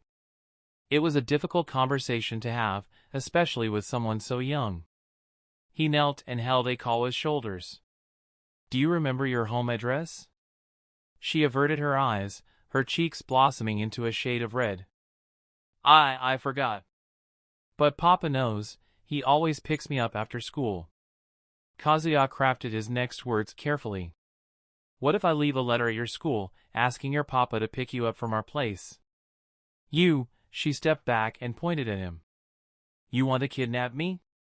A pause stretched through the air, only to be broken by stifled laughter. Ufufu, husband came back and decided to indulge in an unripe fruit. He knows how to make things interesting. He is a trouble magnet. A group of hollows invade our town the day he returns. Coincidence? I think not. Sun and Lisa tried to tease him in their own ways, but they hardly made a dent on his composure. Lisa's former identity gave him a better idea to deal with Aikawa without risking Harabelle getting attached to Aikawa in any sense. Tear, can you leave Aikawa to me? She hesitated for a split second before nodding. You've just returned, and... Don't worry. Think of it as my first trial as a Shinigami. Aikawa, you're coming to our home. It's a mansion this big. He spread his hands wide, smiling sweetly to persuade the young girl. It also has a pool. Aikawa's eyes sparkled, her previous hesitations all but forgotten. Whoa! Yeah. Nice. Lisa, I might need your help. Lisa's brows knitted together, caught off guard by his request. She had long distanced herself from any Shinigami duty, and suddenly being asked to assist in purification felt like stepping back into the world she left behind. Still, she nodded, albeit reluctantly. Lisa-senpai will help her Kohai. He grinned, the corners of his eyes crinkling. Well, considering our respective ages, you wouldn't be my senpai but my great-granny. Lisa let out a broken laugh. I'll fucking kill you. Sun cupped her. Oh no! My friend wants to kill my husband and make me a widow. What should I do? Simple. You kill your friend. You, Quincy, are you behind summoning the hollows? Izumi's eyes were clouded with the exhaustions of relentless battle. Her muscles ached, her spirit felt like it had been wrung out. So when the leader of the Shinigami squad accused her without a shred of evidence, something inside her snapped. Why yes. I was feeling lonely. So, I invited these hollows to dine with me. You can detain me for colluding with the residents of Hueco Mundo. She raised her hand, gesturing to the Shinigami to handcuff her. Go ahead and arrest me. Every Shinigami stifled a laugh except for their frowning squad leader. You're crazy. Soken, who stood beside Izumi, shook his head. Please forgive her words. We're as baffled by the sudden hollow activity as you are. The Shinigami leader glared at Izumi. Fine. I'll overlook this, just this once, given your efforts. All right, men. We are retreating. As the Shinigami stepped into the Senkamen and Izumi left in a huff, Soken let out a sigh. The hollow bait wasn't this effective. What caused this? Chapter 129, The Calm Before the Storm. As the door creaked open with a note of foreboding, Mila Rose found herself staring at Kazuya. Gosh, he brought a new girl home. Apache shrugged her shoulders. She's not a woman, you dimwit. I see them all the time outside. Oh right, you never go outside. She pointed a finger at Mila Rose and erupted into laughter. The biting scorn rattled Mila Rose to her core, causing her teeth to grind in suppressed fury. With a roar of pent-up frustration, she jumped off the couch and dashed up the stairs, vanishing into the sanctuary of her room like a wounded animal. There she goes. Kazuya shook his head. Geez, Mila Rose was already feeling depressed. You kicked her mood all the way down to the abyss. It's not right. Sung-sun nodded her head in somber agreement. That was truly mean, Apache. Husband, why don't you spend some time with Rose later? His absence had an undeniable effect on Mila Rose's psyche, despite what the Lioness claimed. A sprinkle of his affectionate teasing would certainly uplift Mila Rose's mood. Mimicking Lisa, Aikawa looked at Apache with pure disdain in her eyes. Evil One-chan. Bullying is bad. Harabelle flicked Aikawa's forehead. You aren't innocent either. Remember what you did to children at the school. Ugh, she averted her gaze. I was bored of waiting. He chuckled at their banter and gestured to Apache to leave with Aikawa. She didn't resist and dragged the mischievous little girl to her room. Once everything was set, he invited everyone to take a seat. Tyr, let's talk about your job. I take it you work at a school. In what capacity? With her arms elegantly crossed and a hint of a smile gracing her lips, Tyr Harabelle revealed, a teacher at an elementary school. Spending time with kids and nurturing them, she landed her dream job while he was banging his teachers and senior students to find a solution for his zanpakuto problem. Just the thought of Harabelle fulfilling her desires made him smile. That's wild. How did you do it without an education degree? Harabelle didn't even have a proper identity, much less the qualifications to be a teacher. He was curious if she lied or intimidated her way into her dream job. She cast a knowing, sidelong glance at Sung-sun, who theatrically puffed out her chest in pride. I couldn't have done it without you or Sung-sun. She's friends with Izumi, which helped me get in. One-chan helped out Tyr. I guess I'll thank her later. You absolutely must meet her, Lisa interjected, her voice laced with a rare sternness. Between her madman training and her obsession with Quincy, she is abusing her body. Izumi's remarkable prowess today was the byproduct of an unyielding training regime. He hadn't anticipated that her escapism would manifest through rigorous training rather than enacting her Quincy revival masterplan, repopulating the Quincy race. One-chan is still far from her 30s. She can endure these hardships. Irritated, Lisa thumped her thigh. I can't help but worry, damn it. She's shining so brightly with passion that I fear she'll burn out, you know, like a firefly. With her obsession regarding literature, especially erotic ones, one wouldn't take her for the sentimental type. She had become so attached to Izumi and her service that it had completely changed her priorities. Nothing like this would have happened had he stayed away from Karakura town. That is just the beginning, for we're the storm that will sweep away every atom of the canon timeline. The light of a firefly is all the more beautiful because it is destined to fade, he whispered with a playful smile. Maybe her brilliant light is what the Quincy race needs to rise again. What use is the brilliant light if it leaves a shadow of sorrow in its wake? Harabelle questioned with a calm face. Sacrificing yourself for a cause is noble, it's also sad. Her gaze turned distant, as if she were grappling with the weighty philosophical implications concealed within her own statement. After all, she embodied the aspect of sacrifice, yet wished to never see any sacrifice. With a melodramatic sigh, Lisa threw her head back. Fuck, don't get me started on the Quincy shit. I fucking hate her Quincy needs to repopulate the world again mindset. Does she not know she can't do it alone? It was surreal to hear Lisa venting and cursing her employer, Izumi, while wearing a maid dress. A certain demographic will kill to date this Lisa. He wholeheartedly agreed with Nami while feeling happy that he wasn't a part of that demographic. Enough, Lisa, Sung-sun interjected, her voice icy with restrained emotion. My husband returned after so long. This should be a day of jubilance for us all. Instead, Rose is depressed, Apache is steeped in melancholy, and here you are, bitching about your employer. What the fuck, friend? Lisa's eyes widened, as if struck by a bolt of realization. Sorry, she murmured, bowing her head slightly. I got swept by my emotions. He revealed a smile at the exchange. Don't be like that, son. You know how much I cherish Izumi. I'd be mad if anyone hid her status from me. Lisa returned his smile with a sly grin. Yeah, Kohai. It's up to you to fix Izumi. How about we make a deal? You take care of my employer and I'll deal with the child you brought.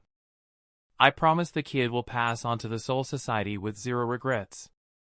Deal. She scammed herself. Silly pervert. Haribel looked intrigued with their arrangement. Unlike Kazuya, Lisa was a Shinigami with decades of experience. She could rest assured that Aikawa would get her proper send-off to the afterlife. By the way, I want you all to meet Izanami. At his beckoning, his zanpakuto spirit materialized before them, capturing their attention as though she were a rare, enchanting creature. Far from shrinking under their gazes, Nami puffed out her chest and smirked. Ah, partner. You have a nasty kink of showing off your soulmate like a commodity. You are a commodity, my sword. Ah, can't I just be your trusty kitchen knife instead? That way I can justify a massacre in the name of thinning out my competition. Hell no. Lisa adjusted her glasses with an imperceptible smirk. The chances of a man having a female zanpakuto spirit is quite slim.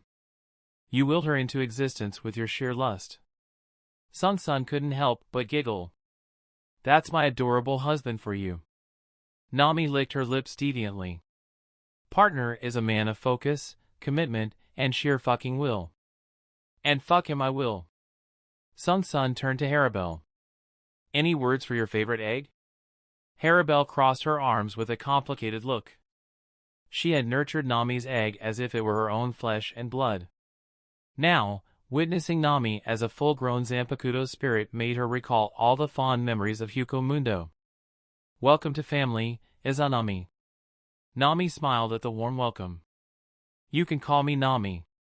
Thank you for protecting me during my most fragile phase, Mama Haribel. Suddenly, Apache dashed down the stairs, her ryatsu leaking through her jigai. Mila Rose and Yoruichi, they disappeared.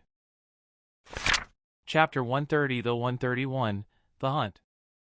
Yoruichi cast her eyes over the desolate expanse of Hueco Mundo, a landscape so barren it mirrored the ghost towns of her memories. Time had left no marks here, and the void around her offered no reason to return here. She turned her gaze to her companion, Francesca Mila Rose, who was passionately assaulting a mountain with fierce slashes of her sword, the woman responsible for dragging her back into this abyss. Francesca, this isn't right. We have to go back. With a fierce swing, Mila Rose cleaved a boulder in half and buried the blade of her zanpakuto into the ashen earth. No, let me enjoy freedom. Why? What happened? Did Kazuya say something? Him? No. He'd never. Mila Rose shook her head. Forget about it.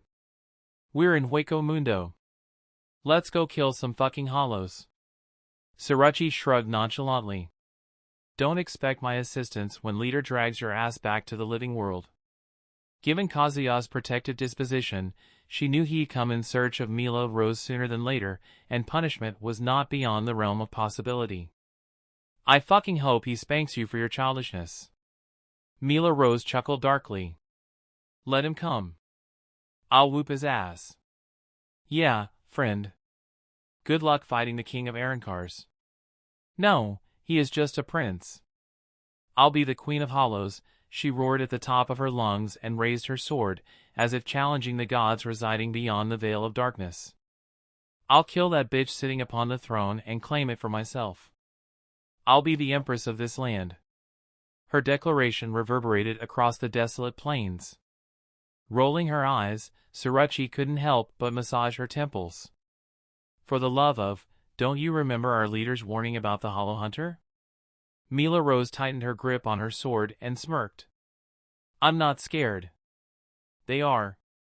A clamorous laughter erupted through the air, interrupting their banter. Emerging on a distant cliff was a hollow, his presence so imposing it couldn't be ignored. Did you hear that, Brother Grimmjow? This woman wants to be the queen of Hueco Mundo? This hollow, humanoid yet bestial, possessed a bull-like visage, complete with a gaping hollow hole in his abdomen. His long blonde mane flowed behind him, and his large, armored shoulders and menacing horns only added to his fearsome appearance. A second hollow materialized beside the first, skeletal in his lanky physique.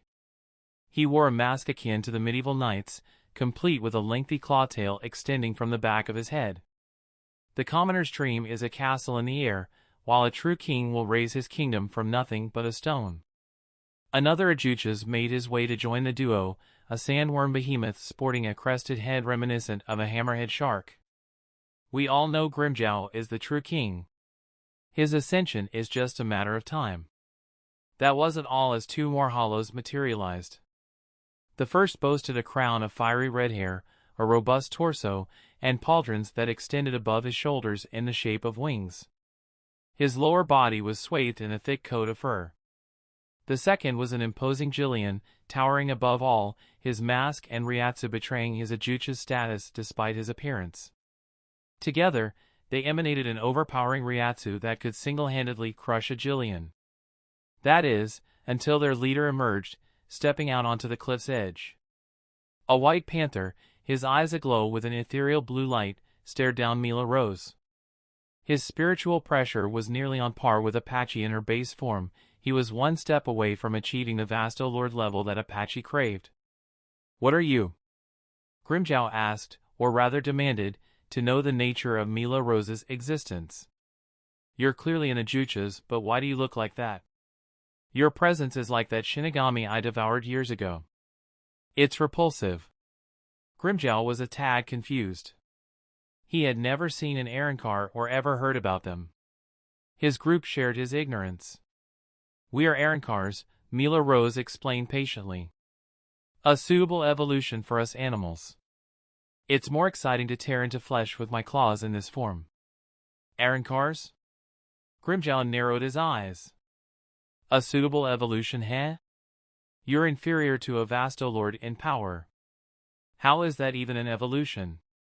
An evolution that granted no boost in strength was no evolution in Grimmjow's eyes. His sole desire was to evolve into a Vasto Lord and obtain the strength to destroy everything in his path. Irritation flickered across Mila Rose's face. "Inferior evolution, you say?" She brandished her sword, leveling its tip at Grimmjow. "Come, fight me then." A lioness challenged to a panther. "Let's find out which one of us is the apex predator." She didn't underestimate Grimmjow.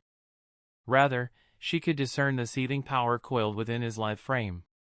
He was a dangerous foe, which made the prospect of facing him all the more exhilarating. Life in the living world might have dulled her claws, and he was the ideal opponent to sharpen them. "Ha ha ha!" Edward Lioness, the red-haired Ajuchas, burst into uproarious laughter, clutching his abdomen. "Oh my fucking lord! I gotta give it to her. She is stupid, but she got balls, unlike that green-haired wench." The bull-like Ajuchas, Yilford Grands, chuckled. "What's up with the ladies of Hueco Mundo? It's like each is more stupid than the last. Is this a disease?" Xiaolong Kofong, the hollow with the mask of a medieval knight, shook his head gravely. "At least we now have proof that the female hollows are not only weaker but less intellectually endowed than their male counterparts."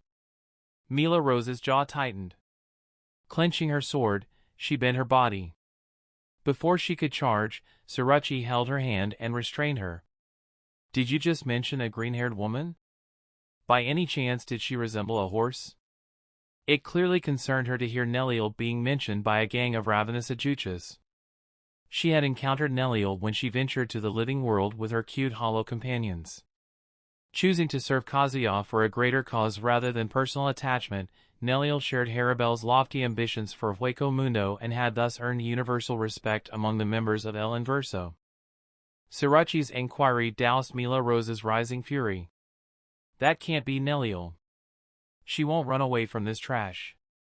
"Oh, you know that centaur?" Grimmjow asked as he jumped down the cliff, his tail flicking behind him. "She tucked her tail between her legs and ran away from us. That coward lacked the guts to face me." His appetite for carnage had been momentarily dulled by missing out on what could have been a delectable meal in Neliel. But now, standing before these formidable ajuchas, that disappointment evaporated. He was itching to dismantle them, consume their essence, and hopefully go through a Vasto Lord transformation. She is safe then.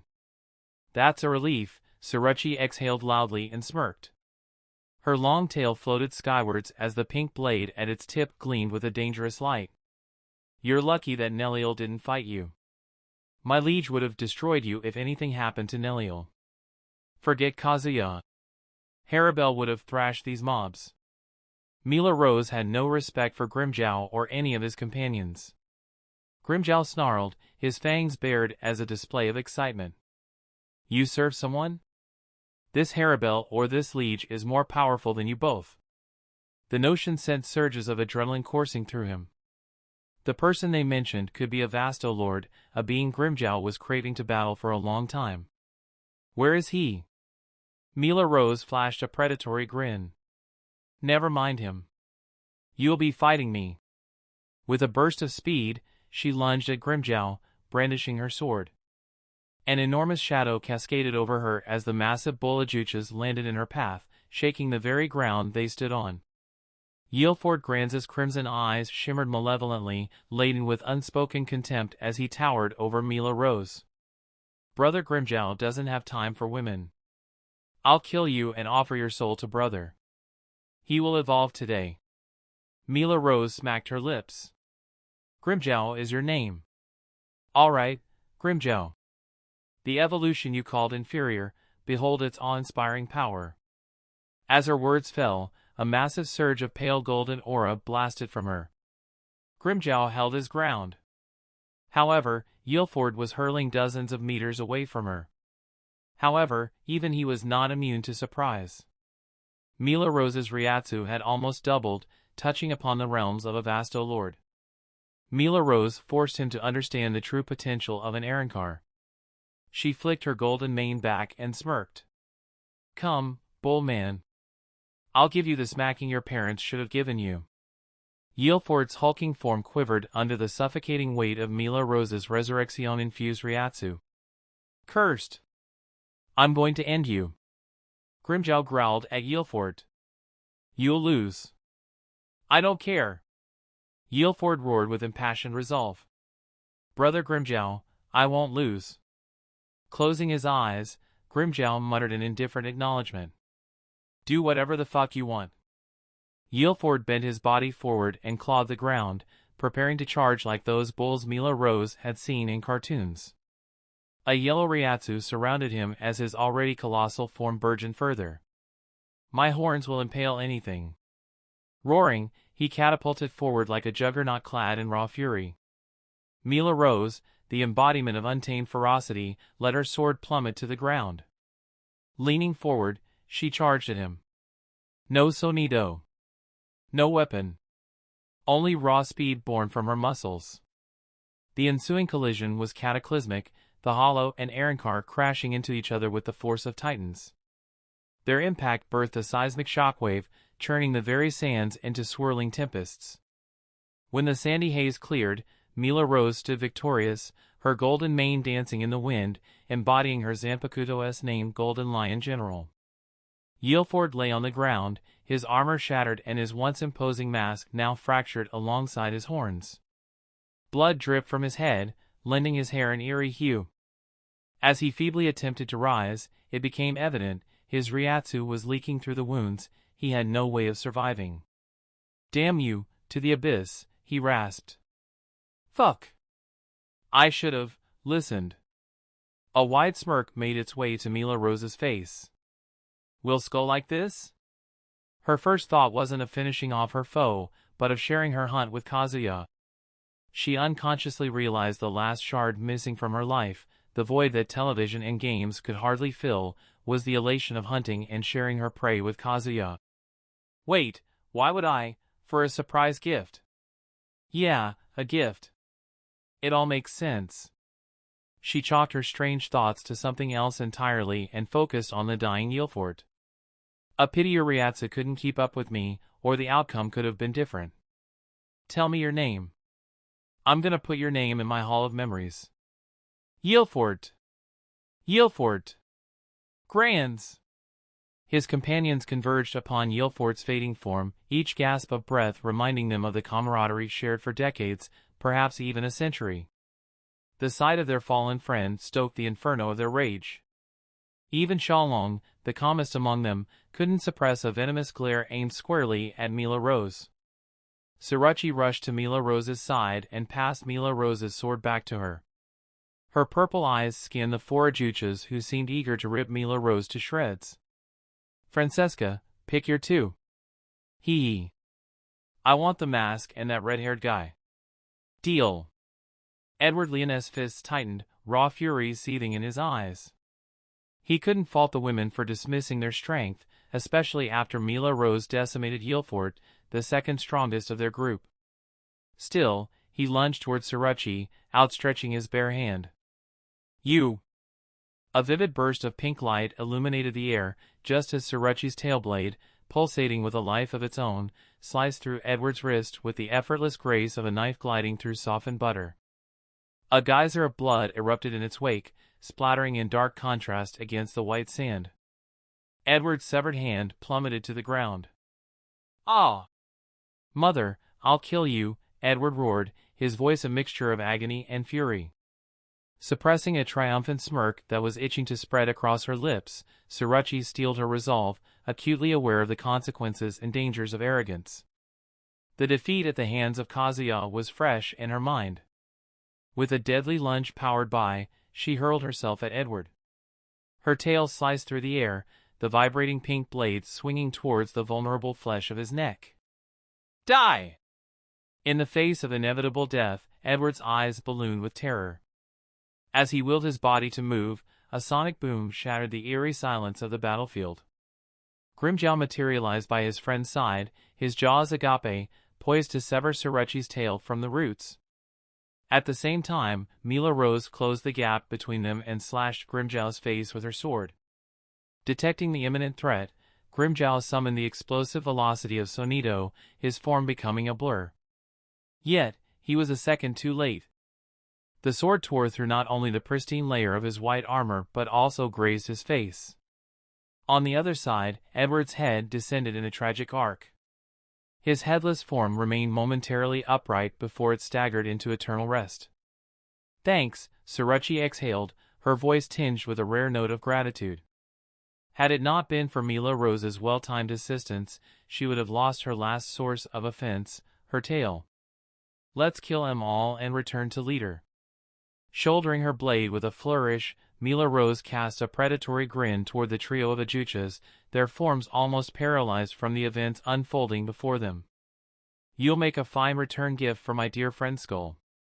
Just as she took a swaggering step toward her terrified prey, an overwhelming tide of Ryatsu slammed into her senses.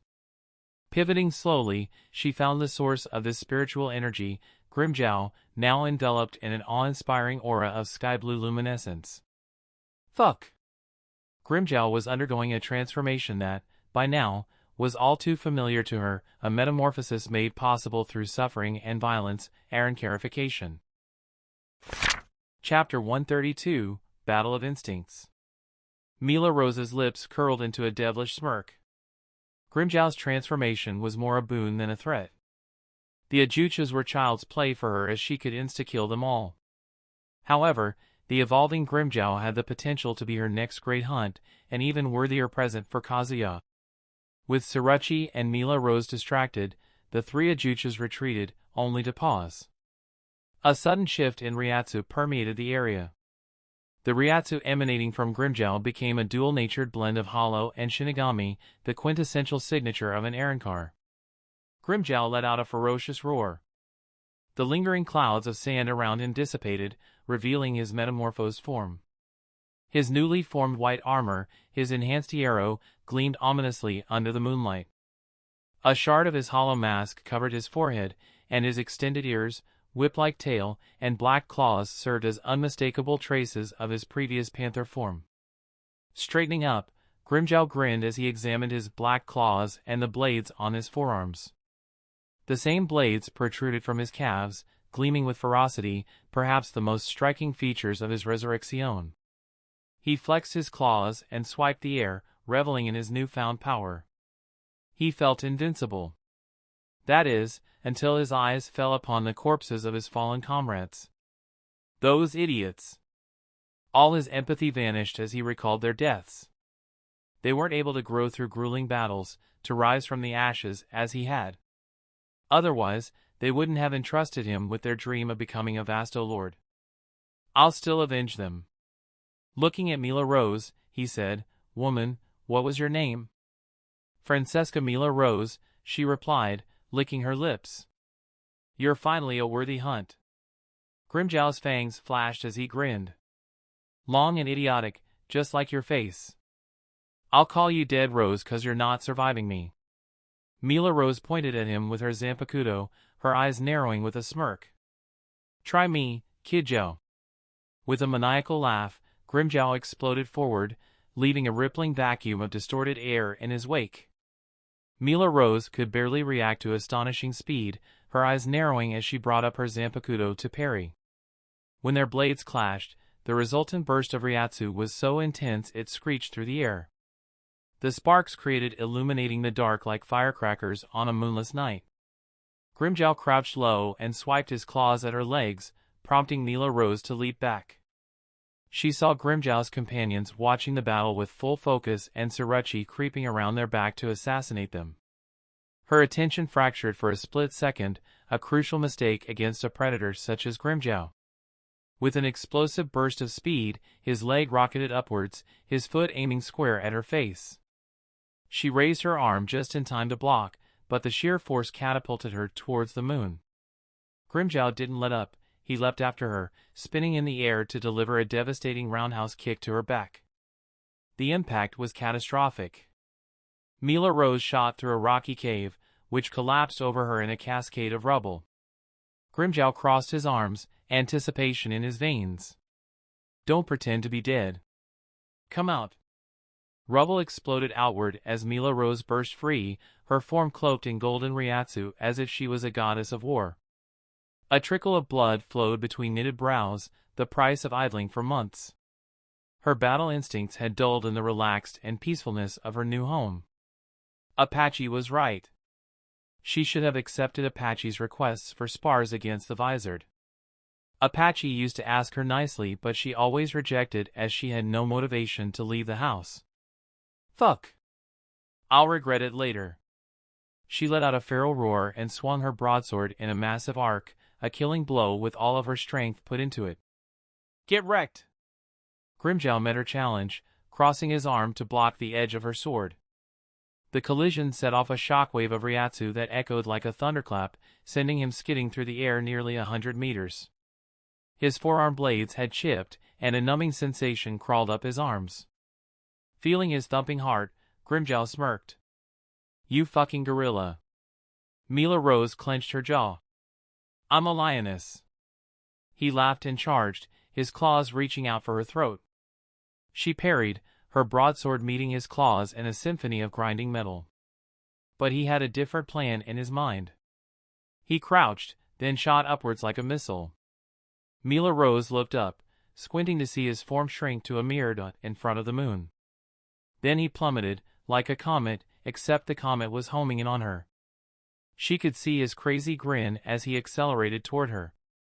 Rather than avoiding his charged attack, which was the most obvious action, she clenched her blade and flew toward him with her blade, her grin as wicked as him. His claw, strengthened by arrow, clashed against her broadsword. The broadsword dug halfway into his forearm blade. She gripped the sword and forced the blade deeper, trying to wrench it off his forearm. He, of course, didn't stay still and let her take away his precious blades. He swung his other arm wildly, the sharp blades slashing at her face, the part she never wanted harmed. So, she used her sword to block his attack. The small opening wasn't unmissed as Grimmjow launched a flurry of claw attacks. It was an onslaught without rhyme or reason, an assault based on his instincts. He was fighting like a beast, a style similar to her own. The only difference was the strength. Every blow from him was filled with raw, explosive power that Mila Rose would never have guessed could come from an Ajuchi's level Arrancar. She found herself reflexively dodging kicks that felt like they could pulverize her body and swiping away at claws that could easily rip through her body. It began to dawn on her why Apache and Sung Sun persistently raved about Neliel's talent. The man before her was the same kind of person as Neliel, a prodigy. Just as she had begun to adapt to his frenzied pattern, he froze, locking his gaze onto her. Confusion trickled through her veins, but her instincts screamed at her to seize the window of opportunity. Swinging her sword at his neck, she didn't notice the ephemeral flicker of crimson light that danced on his right claw. He caught her sword with his forearm blade, a grin splitting his face. "Got you." An eruption of crimson Ryatsu burst forth from his claw, blossoming into a devastating Zero Ray that engulfed her. When the blinding light dissipated, Mila Rose was revealed, her arm raised defensively, her gloves scorched. Apart from scratches, she was largely unharmed. "Why are you gawking? You aren't the only one with the arrow, dumbass." While not as strong as Grimmjow, her arrow was more than capable of defending a rushed Zero Ray. Grimmjow burst into laughter. "You're making me work for my meal." "Perfect for me. Means we can fight for longer." Undeterred, Mila Rose lunged forward, slashing her broadsword in a deadly arc aimed at his face. He dodged effortlessly, but she was relentless. "You might be strong, asshole. But do you know who's even stronger?" Pinning her sword between his forearm blades, he sneered as he closed the gap. "The lord that other Arrancar mentioned?" "Yup. He can obliterate us both without lifting a finger." Grimmjow's eyes flared with battle lust. "Bring him to me. You'll see him bite the dust with your own eyes." "Are you sure about that?" The playful voice that cut Grimmjow's boasting carried a distinct charm. It was followed by a chaotic disruption in the space as a Garganta formed behind them. Chapter 133 through 134, Heart. Kazuya didn't expect Grimmjow, in his resurrection, to face off against his precious Lioness. The sight of two dead Ajuchas, three Ajuchas standing on the side, and Grimmjow's battle with Mila Rose painted a vivid picture of the conflict in his mind. This unexpected wrinkle complicated his plans to recruit Grimmjow, who could have proven a potent ally in fortifying Haribel's future kingdom. After all, Grimmjow's single, insatiable craving was for battling strong foes, and he had no shortage of strong people, whether it was Shinigami, Visored, or Arrancars. He was the perfect muscle to work for Haribel. Just need to find Stark, and Aizen's top 3 Espada won't be with him. Not like it'll weaken Aizen. The Espada were useless in his plan. Even though the Espada boasted power beyond the captains, the Espada had been woefully ineffective during Aizen's invasion of Karakura town. Ultimately, Aizen had to take on multiple captains by himself. "Don't call my tier useless. What about Ulquiorra? Will you shelter your distant relative from Aizen's manipulations?" "We'll decide after I find him." The vastness of Hueco Mundo presented its own challenges in tracking down the hollows on his recruitment shortlist, which included the heartless Ulquiorra. Just then, Grimmjow gestured towards him, erupting into raucous laughter. "Gorilla woman, you vouched for this silly fucker. He doesn't even have any Ryatsu." Kazuya unleashed 70% of his Ryatsu, aiming it squarely at Grimmjow. Considering his meteoric ascent in spiritual power, even a Vasto Lord would be hard-pressed to endure the full weight of his aura. Grimmjow's thoughts scrambled as he momentarily lost control of his Ryatsu, causing him to plummet towards the desolate ground below. But in a triumph of sheer will, he managed to rise to one knee, his teeth clenched and eyes aflame with a mad intensity. I vowed to be king. Damn it, I won't lower." A smirk of genuine amusement danced on Kazuya's lips as he dialed up his spiritual pressure. "Geez. Go to sleep. I've got more pressing matters." Summoning the full magnitude of his Ryatsu, he dispatched Grimmjow into the gentle embrace of unconsciousness. Then he gazed upon the Lioness, who seemed to be going through a rebellion phase. Mila Rose placed her broadsword on her shoulder and let out an exasperated sigh. "This dumb brat. You couldn't feel Skull's Ryatsu because he is far above your league." She swiveled towards Kazuya and gestured towards the lifeless Yeelfort with a glint of pride in her eyes. Since you never brought me a present, I thought I'd do something special for you. Here it is, a fresh Ajucha's soul. Caught off guard, Kazuya found himself momentarily at a loss for words. But the look of sheer triumph etched onto Mila Rose's face elicited a chuckle from him. Ah, thanks, I suppose. She did the hollow equivalent of giving her crushed chocolate. I can't even argue against that. Mila Rose's eyes sparkled with a sense of keen anticipation, practically urging him to consume the Ajuchas right then and there. The wrinkle in this scenario, of course, was that Kazuya was far from being a seasoned devourer of hollows like his dear wife. He had yet to consume a hollow. His passive Ryatsu growth boosted his strength with no effort from his side. He had no incentive to eat hollows. One can say you're a virgin hollow. We both are, as a matter of fact. When did you pick up dad jokes? 3 months of isolation. I may be schizophrenic. Partner, don't hate me if I start acting differently, or I'll tie you up in your inner world. With a quizzical shake of his head, Kazuya descended toward Yeelfort's body. Mila Rose and Tsuruchi made a synchronized landing beside him, while Grimmjow's allies began a frenzied inspection of their fallen comrade. Don't even think about leaving, Kazuya warned them before looking at Yeelfort's lifeless frame. The grand, bull-like hollow had a bright future as an Arrancar, a potential that was eradicated the moment he thought about devouring Mila Rose. Here goes nothing. You don't have to force yourself, Tsuruchi said, sensing his discomfort. She showed no qualms about Mila Rose's sudden obsession with forcing him to eat hollows. I can do it for you. Tsuruchi was determined not to let Yeelfort's corpse stay here, no matter the cost. After all, he carried the last-named Grands, which belonged to Sailoporo. The mad scientist wouldn't hesitate to experiment on even his brother should he get his hands on the corpse. Mila Rose's eyes contracted into a scorching glare, her feral fangs unsheathed for full effect. The choice is yours. Yet the raw intensity of her voice and her battle-ready posture defied the notion of any real choice. She'd surely hold a grudge against him if he rejected her. That much was certain. It's the rite of passage for officially starting her route and becoming her mate. Don't fail the Lioness, partner. Kazuya mimicked the move Sung Sun used to devour Neutra and sucked shreds of Yeelfort's soul into him, expecting some sort of horrendous aftertaste. Yet, there was none. Just a surge of pure, untainted spiritual energy coursed through him, leading to an almost imperceptible boost to his Ryoryoku.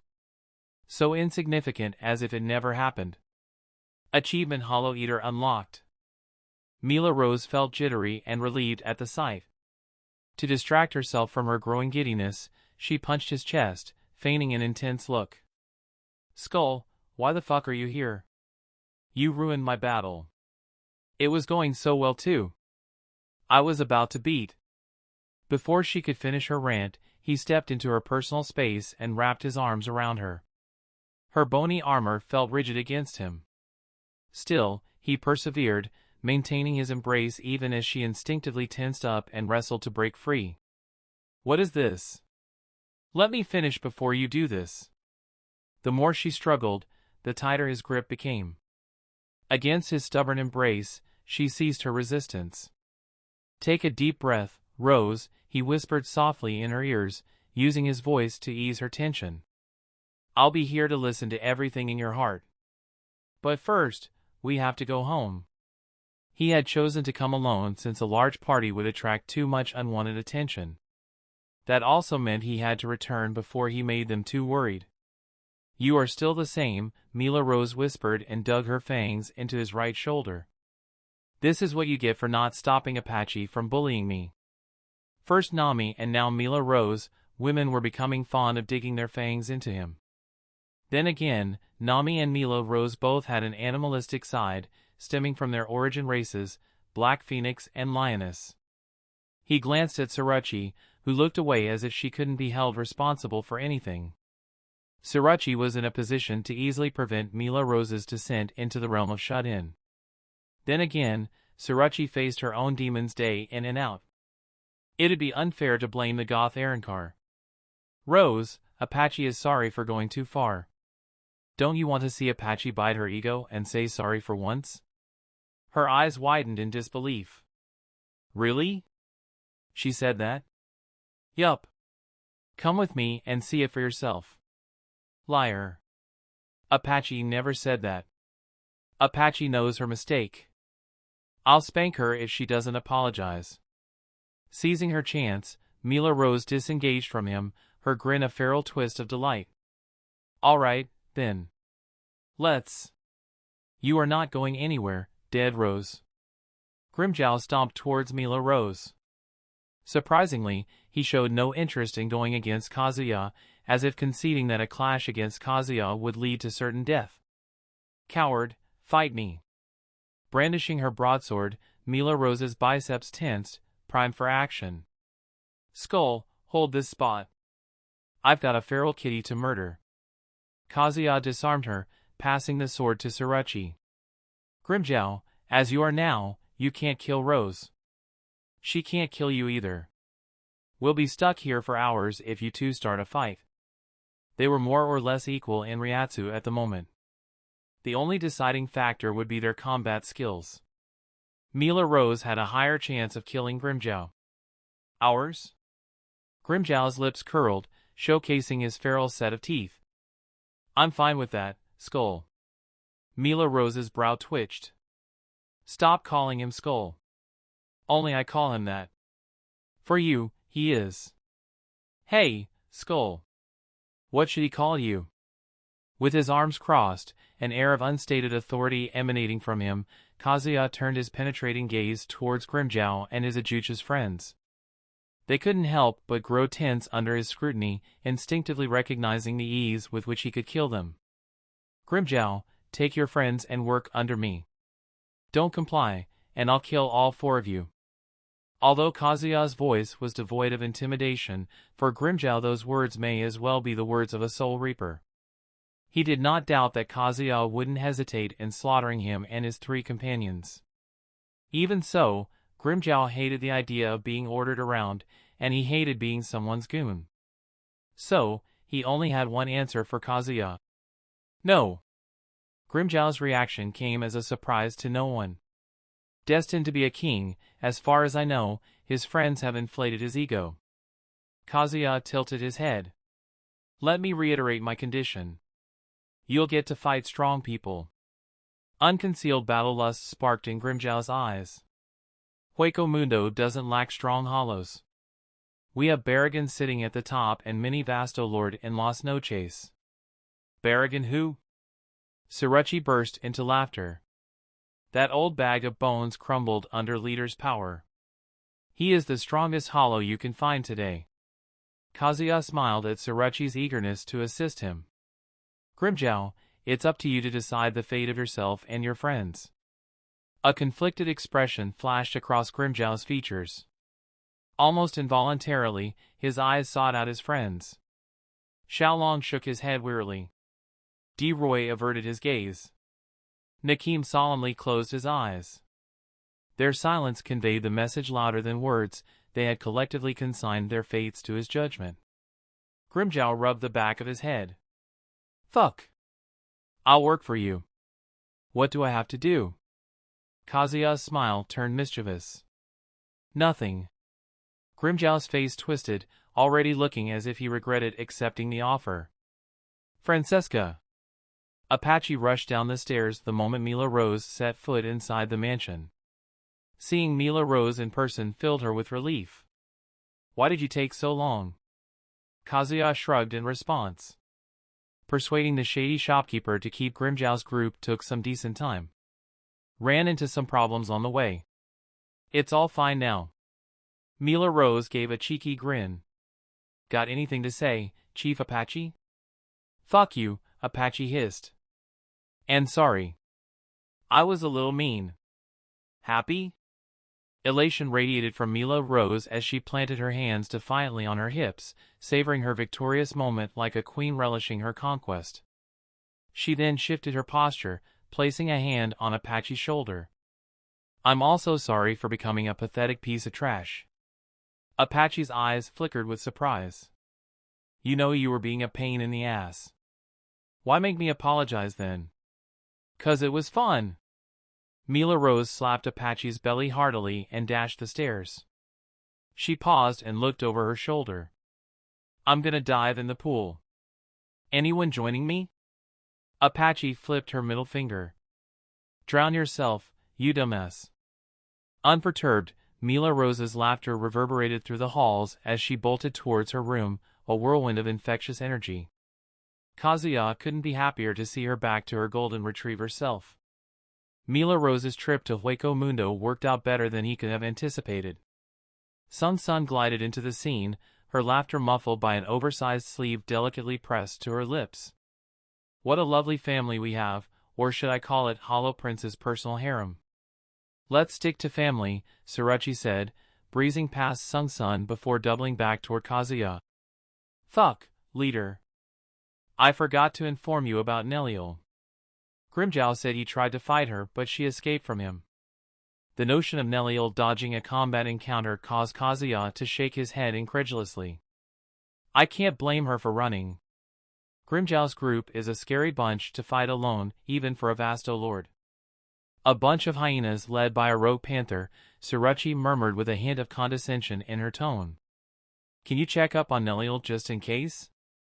Sure. I'll leave after an hour. Let's look for Stark while we're there.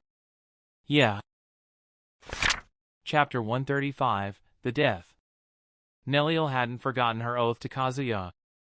In order to honor her vow, she didn't have to just value her life but also thrive in the treacherous landscape of Hueco Mundo.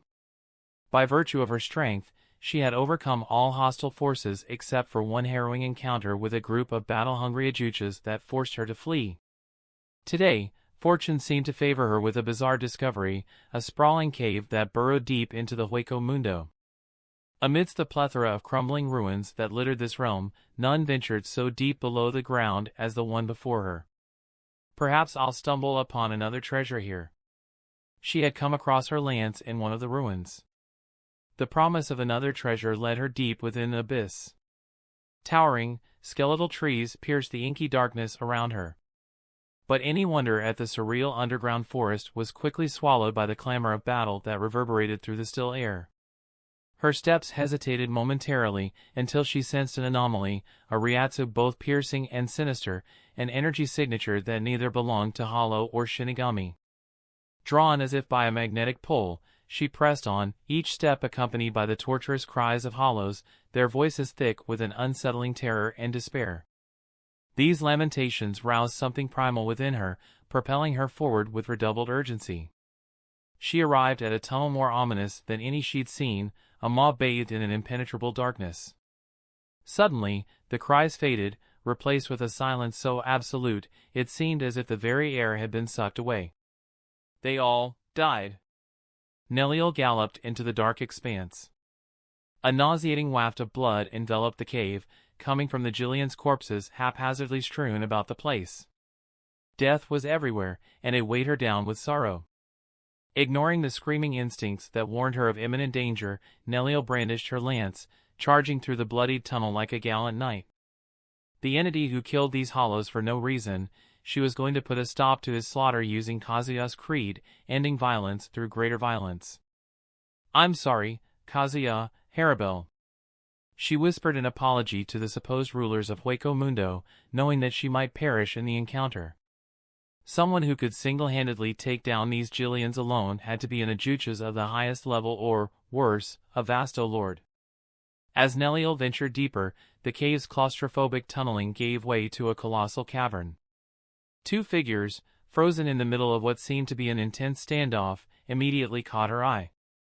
One was garbed in a tattered black kimono reminiscent of Shinigami attire, his face obscured by a gazelle-like hollow mask. An assortment of other hollow masks adorned the brown fur coat that draped his shoulders, each one a grim trophy of his slain enemies. His katana and the reiatsu signaled his affiliation with those purifying hollows for the balance. However, the Shinigami wasn't the imminent threat against the hollows, but the man facing the Shinigami. The man whose reiatsu she had felt earlier. Sickly tall and pale skin, with disheveled brown hair. His attire was as strangely stylish, a fur-collared robe-like coat that exuded a sense of elegance. A katana rested in his grip, its handle almost ensnared by his unusually elongated fingernails, as sharp as daggers. Oblivious to the Ajuchi's presence, the two maintained their confrontation, their reatsus locked in an invisible but fierce contest of wills. Muramasa was the first to break the silence. A Shinigami coming to the aid of Hollow's master may have been right somewhere in his twisted dream of eradicating the Shinigami. From a passionate soldier for the Getaway 13 to a man raising his blade at his father figure and slaughtering innocents, Muramasa's master became a different person after betrayals by men envious of his achievements. The Shinigami, Ashido Kano, remained unfazed by Muramasa's cryptic musings. "What are you?" "It depends on who is asking. Is it the man who served the Getaway 13th soldier or the beast sharpening his fangs by living among monsters?" "Both are me. For the Shinigami, I'm Muramasa, a zanpakuto spirit serving Koga Kuchiki. For the beast, I'm a lost traveler crawling in the desert in search of an oasis." He spread his arms, and his fingernails uncurled with audible clacks. "A crimson oasis of hollow flesh and blood. These vile creatures, they'll quench my thirst and satiate my hunger. The Hueco Mundo will become my banquet." Ashido loosened the grip on his katana. "Slaughter them as you wish. I'll not stop you." He leaped towards a platform near the ceiling and disappeared into a cave. Muramasa didn't stop Ashido. Fighting a Shinigami, especially one close to vice-captain level, would have been an effortless task in his peak form. However, centuries of separation from his master had deteriorated his strength. He could still use his abilities to make a Shinigami's zanpakuto rebel, but it just wasn't worth it at the moment. Ashido's departure was the best-case scenario for Neliel, as she didn't have to fight two opponents at the same time. However, she wasn't relieved. Her mind was hung up on Muramasa casually revealing his plan to slaughter all the hollows in Hueco Mundo. She felt a visceral stir within her core. Her very spiritual energy flared up and recoiled at the thought of his pure evil. Unaware of the raw, intense emotions pushing her Ryatsu past her natural limits, she continued glaring at Muramasa. "You will not kill anyone. I'll kill you." Chapter 136 through 137, The Highs of Power. The imposing throne of Las Noches stood vacant, yet lowly Avern found solace without sitting upon it. The man who had overtaken her throne was a domineeringly powerful and wise ruler, so intoxicating that she would willingly lay down her life for him. He'd be a flawless master, if it weren't for his one glaring shortcoming, his prolonged absences that stretched over months. The monumental doors to the throne room swung open, and a group of people sauntered in. Spearheading this trio was a man with dark skin and black braids cascading down his shoulders. Despite wearing clear goggles, he kept his eyes closed. His identity would be glaringly obvious to any member of the Getaway 13, Kaien Tozen, the esteemed captain of their 9th squad. Trailing respectfully behind Tozen were Minoli and an imposing giant with tan skin-clad and standardized white uniform issued to the Arrancar subservient to Aizen. For menacing ridges etched onto his bald skull, and a black ponytail hung low from the back of his head. What remains of his hollow mask was the jawbone resting on his chin. Yami Largo, number 10 Espada, observed lowly with a fury in his eyes. Why do we tolerate her at all? The fact that Lowly, whom he considered fodder-level Arrancar, held a higher rank bothered him a great deal. He would have killed Lowly if not for Tozen's prior warning to maintain order. Minoli took a step away from Yami's bursting Ryatsu and looked at Lowly, who hardly resembled the sadistic woman who constantly abused and harassed her for no reason. "Wow! Tozen, I'm asking you." "Her loyalty serves us well," Tozen responded cryptically. While Aizen brewed chaos within the Soul Society and the living world, it fell upon someone to keep the roiling sea of hollows in check. Lowly served as an ideal puppet to fulfill those responsibilities. Yami scoffed disdainfully. "That's not loyalty, that's pure lust." "Nobody said hollows aren't allowed, what was that?" An earth-shattering surge of Ryatsu could be felt in the distance. This Ryatsu at the very least belonged to a Vasto Lord, whom Aizen wanted in his ranks. Even Loli snapped out of her dream and began looking in the direction of the new Ryatsu. A cruel smirk unfurled across Yami's lips. "Tozen, do you mind if I beat this one to submission?" Tozen spun on his heels and moved past Yami. "Stay in Las Noches. I'll see to this, Vasto Lord." In the current process, Tozen's job was to identify and survey Espada candidates. Aizen retained the exclusive responsibility of recruiting. Such was the gravity with which Aizen approached the assembly of his Hollow Legion. Tozen had no reason to doubt that, given Aizen's oozing charisma and his unrivaled ability to read others. Nobody could perform this task with greater finesse. Gritting his teeth, Yami felt a seething fury blaze through his eyes. The temptation to strike Tozen's open back was almost overwhelming, yet the lingering memory of having his face trampled underfoot by Tozen held him back. Even his release form was no match for Tozen's prowess. An assault on Tozen would be an invite for a thrashing. "Heh, go on. Attack the Shinigami," whispered Loli as she patted Yami's back. "You know you want to." "Bitch, I'm not a masochist," Yami growled and grabbed her collar, throwing her into the wall. "Know your place, weakling." With a final sneer of disdain, Yami lumbered out of the throne room. Minoli glanced at Loli, who remained kneeling on the floor. Helping Loli would get her in trouble, and not assisting Loli would yield the same result. After a moment of hesitation, she darted forward to assist Loli to her feet, only to have her offered hand contemptuously slapped away. "What's that expression for?" Loli seized a fistful of Minoli's hair and ruthlessly slammed her head against the wall. "You think I'm pathetic? You think I'm not even worth admiring, Master Aizen? Isn't that what you say to Master Aizen?" I didn't say that," Minoli stammered, her voice tinged with fear. "There is some misunderstanding, Loli." "I'm lying." Loli gritted her teeth and slammed Minoli's head into the wall. "Is that what you're trying to imply?" Frantically, Minoli shook her head, her eyes widening in sheer terror. Loli was bursting with anger. Any word from Minoli would be twisted and used as a weapon against her. Getting no verbal response, Loli yanked Minoli forward and thrust her back against the wall. A series of slaps crashed against Minoli's face, which she had learned to endure in silence. The absence of her screams dulled the edge of Loli's sadistic enjoyment, which in a twisted way mitigated the brutality of her punishment. However, today was different. A tempest of kicks and punches descended upon Minoli's quivering form, wrenching guttural groans of pain from her. Still, Loli wasn't satisfied. She hurled Minoli to the floor and proceeded to deliver a barrage of kicks to her abdomen. "Spineless wretch, say something, won't you?" "Stop," Minoli croaked. "Please." "I'm sorry, Loli. I beg you." With an irritated click of her tongue, Loli snarled, "Fine. Don't ever let me see you around Master Aizen again, or I'll make this session feel painless in comparison." Storming out of the room, Loli left Minoli to curl into a fetal position on the cold floor. Since seizing power and falling for Aizen, Loli's tyranny had escalated, and today had been an unnerving escalation.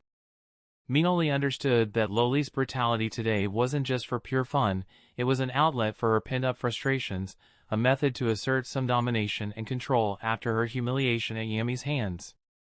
Yet, shackled by her circumstances and the haunting walls of Las Noches, all Minoli could do was suffer in silence. She had nowhere else to go.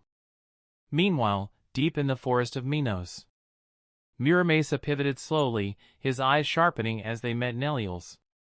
With a languid grace, he tucked his hands into his pockets and hunched slightly, scrutinizing the female hollow.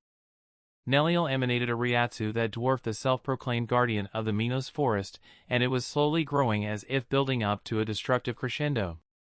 "Intriguing," Muramasa mused, an eyebrow arching in genuine surprise. "Not a drop in my oasis. You're a tide. What stirred the waves within you?" Rather than straight-up killing her, he chose to engage in idle conversation with one purpose, finding her motivation and using it to fan the flames within her. Pushing her to evolve into a Vasto Lord would make her a worthwhile harvest. No act was too far when it came to freeing his master from his shackles. You, Neliel answered in a cold voice. You killed these Jillians and planned to kill more. That alone makes me want to drive my lance through your heart. She was very much against the idea of killing someone unless done out of vengeance or self-defense. But someone who could kill so many without any remorse, someone who could talk about killing millions with a smile, someone like that had no right to live in her eyes. What's the big deal about that? Your kind have been eating each other since time immemorial. It's a fight for survival between us, the same as animals in a forest. You, however, are not a part of our world. Muramasa narrowed his eyes. Who are you to decide that? Who gave you the right to protect these hollows? Neliel closed her eyes, yet his maniacal voice continued taunting her. Such conflicts wouldn't happen under Kazuya and Haribel's rule. Until their vision was realized, she had to stop external threats like Muramasa from making her race extinct. In a flicker of motion too swift for the eye to track, Muramasa vanished from her sight, using Shuinpa to arrive at her flank. But after her skirmish with Apache, Neliel was hardly surprised by this adept use of high-speed movement. She blocked the slashing strike aimed at her side with ease. You think of yourself as the messiah for your race? Don't make me laugh. You're just a hollow stuck in this abyss forever. Neliel countered his blade. Sparks flew as her lance clashed with his katana, illuminating the feral intensity blazing behind her hollow mask. I'm not a messiah, just someone true to her desires. Muramasa tightened his grip, wielding his katana with both hands and pressing against her lance. Despite brandishing her weapon single-handedly, Neliel held her ground, tilting her head forward and advancing a step, nearly forcing him back. Muramasa took a graceful leap, withdrawing away from her. He observed the continuous growth of her Ryatsu, as though it was feeding upon her emotions. South close. How do I give her the final push? He had already drained the Messiah angle, and he lacked further insight into her vulnerabilities. Say, will someone mourn your death? No, she answered coldly and stepped towards her. Didn't you say you wanted to consume all hollows? Come, kill and eat me. With pleasure.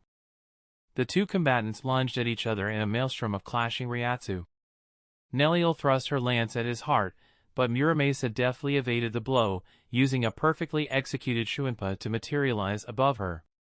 His katana descended upon her in a blinding arc, then it blurred. She hastily raised her lance to parry, yet his blade had already left its signature, a series of grievous wounds seared into her flesh. Neliel's experience mattered nothing in front of Muramasa, the zanpakuto spirit of the prodigious Koga Kuchiki. He effortlessly dominated the clash, forcing her into a reactive stance. Nevertheless, the fury blazing in her eyes remained undimmed. The mounting injuries, the excruciating pain, and the grim odds of her survival, nothing could break her spirit. If she were to lose, thousands would die to fuel Muramasa's selfish ambitions. The single spark kept her in the fight. That was an outcome she could not, would not, tolerate. Empowered by her unyielding will, her heartbeat pulsed in harmony with her smoldering desires. Her strength surged exponentially, compelling Muramasa to elevate his own Ryatsu to keep up with her. Oblivious to these invisible fluctuations, Neliel's attention remained laser-focused on Muramasa's every move. Being on the defensive allowed her to observe everything in detail. He is shallow. Though Muramasa's raw power and speed may have rivaled or even surpassed that of Apache, his tactical approach was one-dimensional. He repeated the same slashing attacks, never bothering to mix things up. Clearly, he was underestimating her. Despite knowing how to counter his offense, Neliel continued her defensive actions.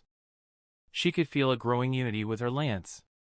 The relic moved to block and parry with extreme responsiveness, as if it was an extension of her body. Her spirit and flesh were harmonizing, forging an unbreakable bond with her cherished lance. Disengaging momentarily, Muramasa executed a lithe backward leap, breaking their stalemate. You wanted to kill me, now you won't even attack me. Have you given up? Neliel didn't answer him, looking intently at her lance. There was a feeling that something inside the lance called out to her. Guided by her raw instincts, she closed her eyes and took a steadying breath, gripping her lance in a poised, reversed hold, while her free hand took a steady hold in the air. Everything felt natural, as if she had done this before. In response to her stance, her spiritual pressure surged and cascaded like a tidal wave. Her Reiatsu changed her from inside out. Her wounds miraculously closed, her skin hardening. In a fluid, graceful motion, she hurled her lance toward Muramasa.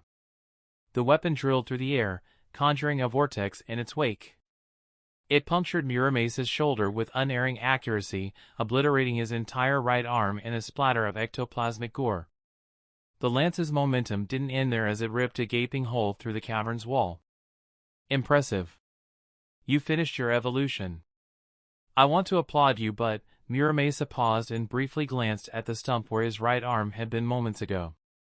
The flesh writhed grotesquely as slowly a new arm emerged from nothing. He brought his hands together and offered a sincere applause. Eating hollows gave me high-speed regeneration. How much will I grow from eating you? I cannot wait. You're a freak, Neliel said. This isn't. Her senses tingled with the unmistakable pulse of a familiar Reiatsu. A Reiatsu that she once saw as insurmountable, even now it carried the same oppression. But what caught her off guard was Muramasa's expression, a brief flash of uncharacteristic astonishment. You know him? Muramasa blinked and regained his disinterested look. I don't think it's him. This Reiatsu is a little different. That guy is a Shinigami, not hollow.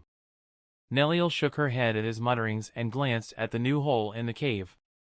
She couldn't afford to go for her lance, as it'd give Muramasa an opportunity to escape. I'll die if I stick around. She isn't worth the trouble of fighting him. With a casual flick of his newly regenerated arm, Muramasa invoked a swirling garganta. Neliel lunged at him with her sonito, but he had already stepped into the portal. For a fleeting second, she contemplated diving into the garganta. She pushed away the thought just as it resurfaced. Without her lance, she would absolutely die at Muramasa's hands. He won't be lucky next time. Chapter 138, Small Comforts. Kazuya burst through the cavernous ceiling, landing before Neliel. The very moment he had sensed her in a dangerous skirmish, he'd raced to her side. Alas, by the time of his entrance, the battle had already concluded. Neliel's eyes glistened with surprise as they took in his new attire. His Arrancar outfit and his untamed hair remained the same as their previous encounter. The striking new addition was the wolf-like hollow mask adorning the upper half of his face, shrouding his identity in complete mystery. I don't see the guy you were fighting. Neliel's gaze drifted toward the fallen hollows.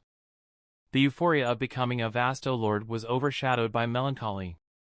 He escaped.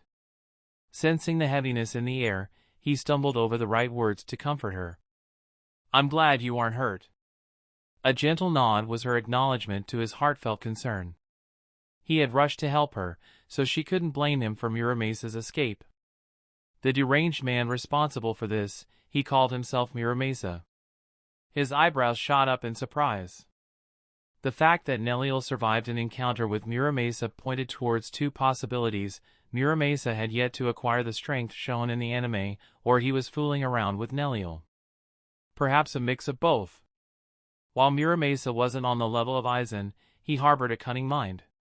In the anime, he had made all the Zanpakuto spirits believe in an uprising that existed only to help him achieve his goal, unsealing his master, Koga Kachiki. We can safely blame partner for messing up somewhere, causing Muramasa to show up decades before his canon appearance. Faced with Nami's allegations, he couldn't help but self-reflect. His minor, inadvertent choices had ripple effects, drastically altering the fate of many.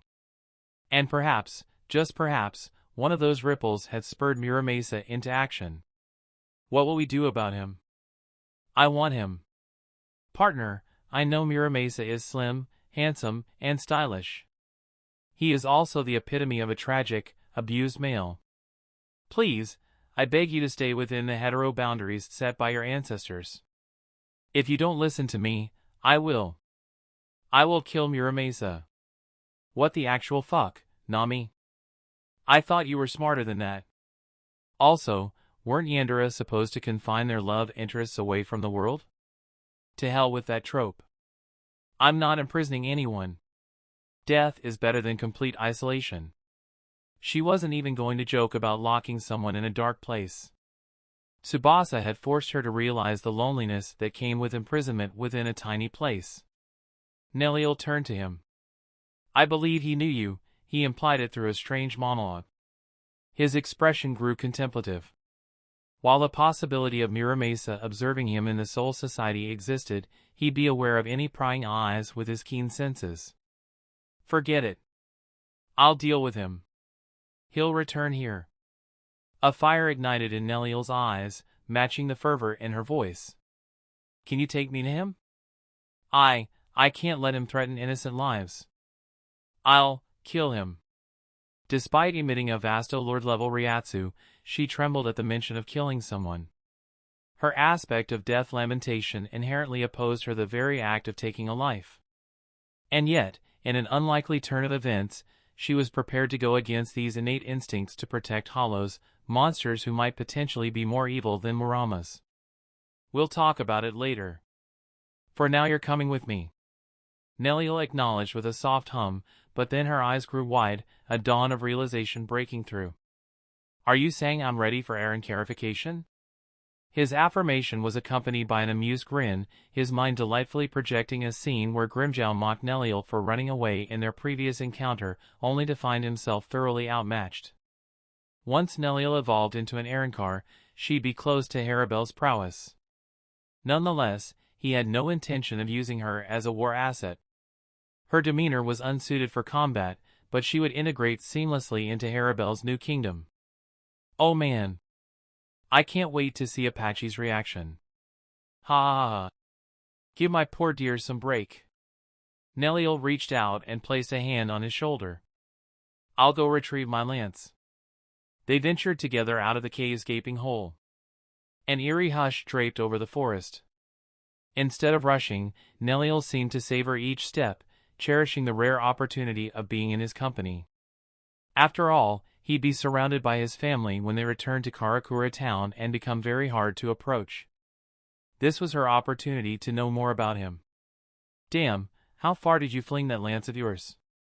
Not one to endure prolonged silence, he struck up a conversation, hoping to lift Neliel's spirits and distract her from the recent bloodshed. Unstable Ryatsu might complicate the Aaronkara faction process. Neliel gazed into the distance. I intended it to be a killing blow for his heart, but he tilted his body at the last moment. Impressive. Your ability, does it have a name? Lanzador Verde, Green Lancer. Neliel's candidness in her naming mirrored her personality. Her soft yet genuine demeanor was a breath of fresh air to be around. She was different from Apache's fiery possessiveness, Sung Sun's teasing and playfulness, Mila Rose's brimming fervor, and Tyr's mother-like gentleness. Nell, when we're in Hueco Mundo, you'll call me Cazador. That's Spanish for hunter. Well played, partner. We can improve it further. Like Cazador de Plata, Silver Hunter, or Cazador de Damas, Hunter of Ladies. I want it simple. Suit yourself. He firmly believed in the charm of simplicity. Cazador also fitted with all the Hispanic motifs of Hueco Mundo. You took inspiration from Lanzador, Neliel said, a hint of amusement in her voice. Cazador as your hollow name and Kazuya as your human name. I adore the concept, and they're very easy on the tongue. While making small talk, they arrived at the location. The lance had traveled almost a kilometer and embedded deep into the base of a towering mountain. Even Neliel looked momentarily taken aback, amazed by her raw power. Yet, amid the calm, an unsettling feeling gnawed at Kazuya. It was as if icy fingers grazed the nape of his neck, hinting at an unseen presence. He could sense a Ryatsu nearby, the faintness of which kept it out of reach. Someone was spying on him, on Neliel. Nami, am I being paranoid? Neliel, despite her Vasto Lord senses, didn't feel anything amiss. Fortunately, he had another formidable hollow to validate his suspicions. I don't sense it, partner. But I have an idea to force them out of their concealment. What? Let this goddess of fire break free from her confines and unleash her ravenous blaze upon this lifeless forest. Those who dare lurk in the shadows, attempting to deceive us, will soon find themselves embraced by our unforgiving flames. Amidst Nami's passionate monologue, the presence vanished from his senses. The concealed soul realized that they were exposed and left the area. Could it be Jin or Tosin looking out for hollows? We'll never know now. That was such a brilliant opportunity to showcase my flames. I'm sad, partner. Comfort me, please. Chapter 139, Reason. Grimmjow almost choked on the water when a familiar silhouette gracefully danced through the air and landed on a nearby hill. It was Neliel, the centaur he had encountered in Hueco Mundo, but she now seemed like a completely different person. There was a raw intensity about her. She radiated an aura of dignity and authority, despite the fact her Ryatsu was very much concealed by her jigai. Holy, what is a coward like her doing here? Neliel sauntered closer, her towering stature casting a shadow over him. You've also evolved. Still in a jutsus, though. Still in a jutsus? What the hell do? She became a Vasto Lord not long ago, Kazuya interjected, materializing seemingly from nowhere. Tipping his hat ever so slightly, his eyes roamed the expansive underground, lips curling into a wry grin. The space, once reserved for his training and experiments, now became an orphanage for Hollows. Nelchan, welcome back and congratulations. You've proven yourself in many ways today. I'm proud of you.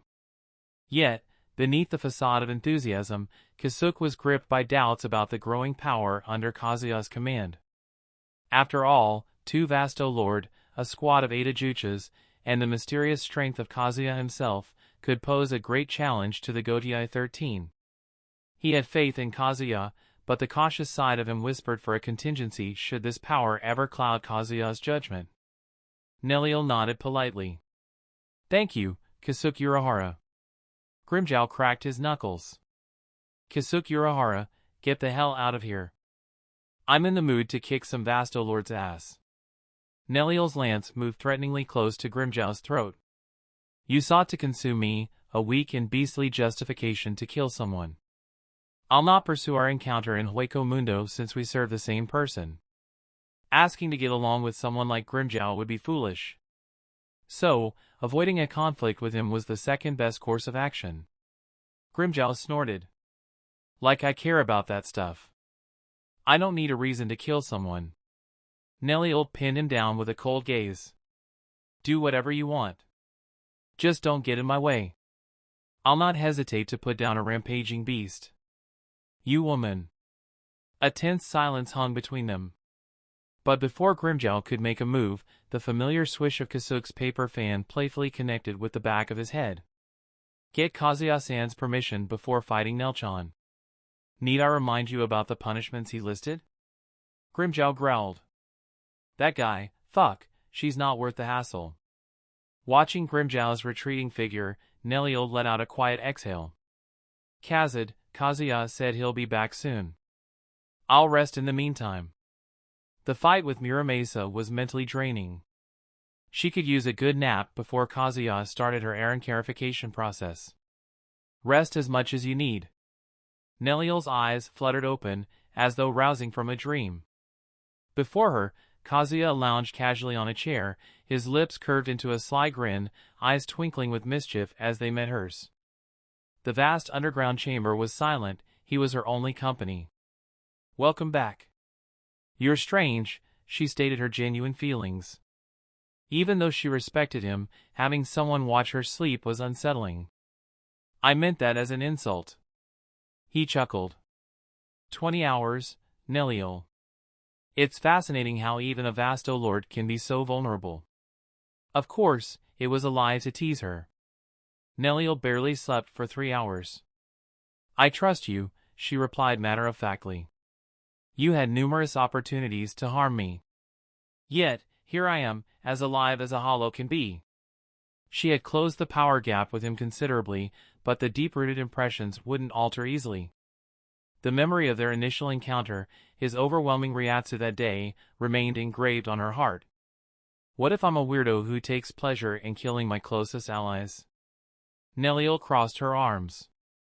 If, by some miracle, you turn out to be a lunatic, I won't retaliate.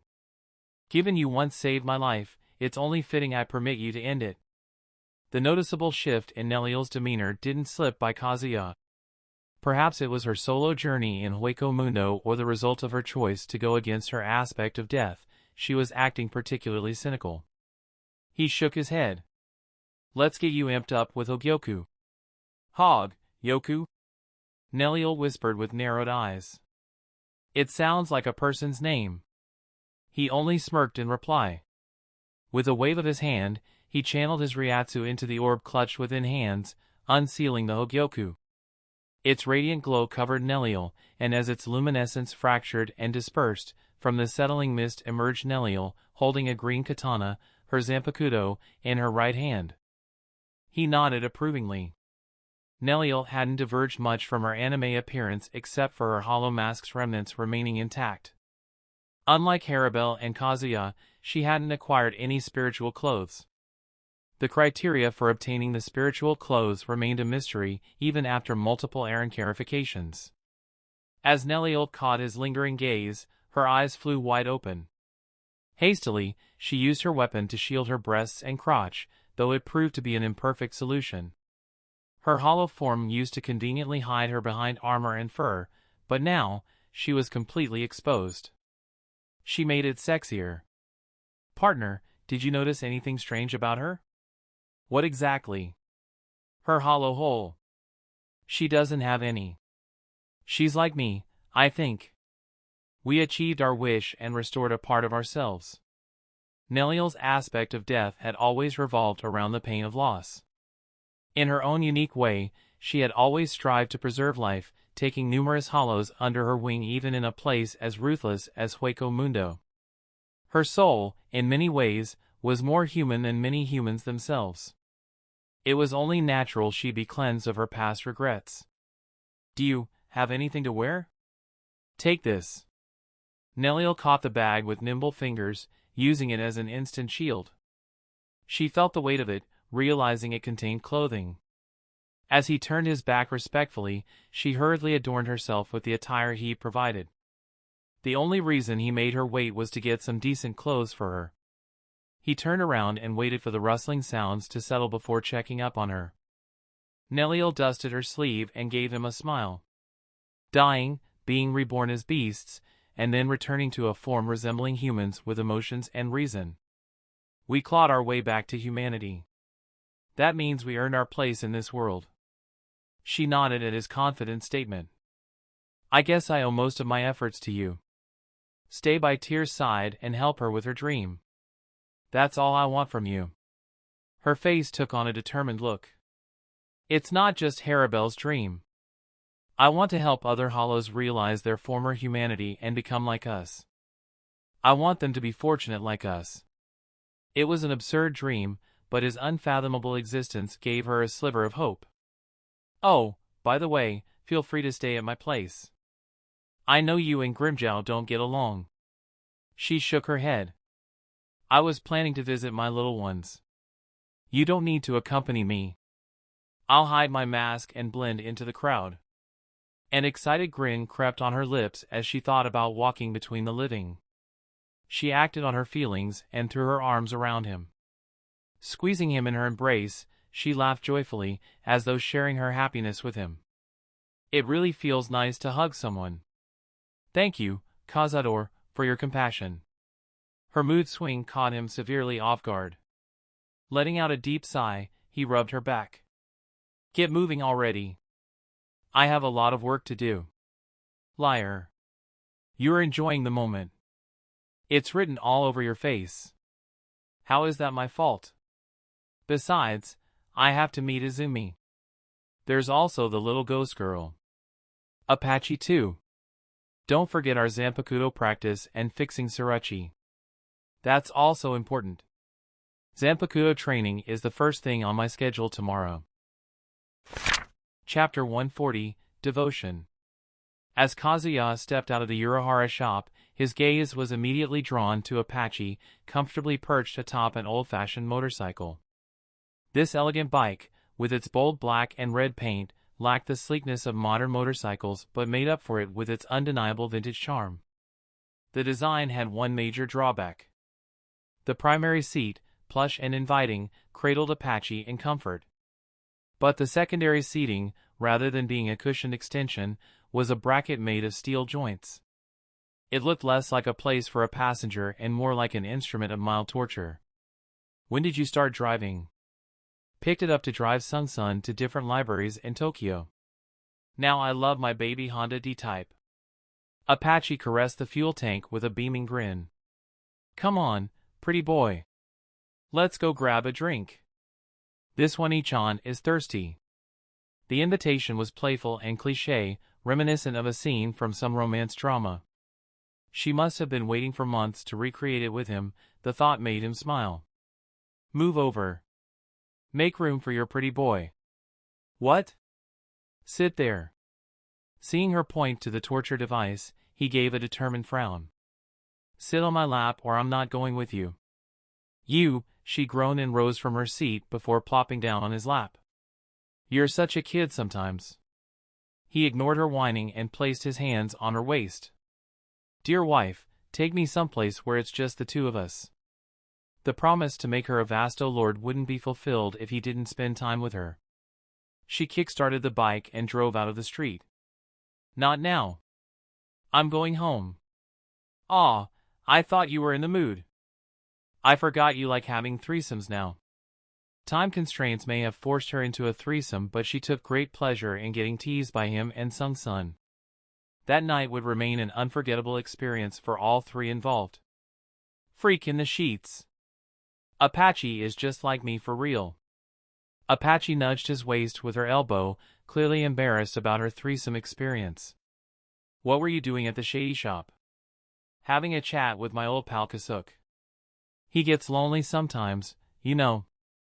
Kazuya and lonely? I never thought I'd hear these words in the same sentence. I'll believe that you don't love me over accepting Kazuya as lonely. Ouch. Don't treat my feelings like that.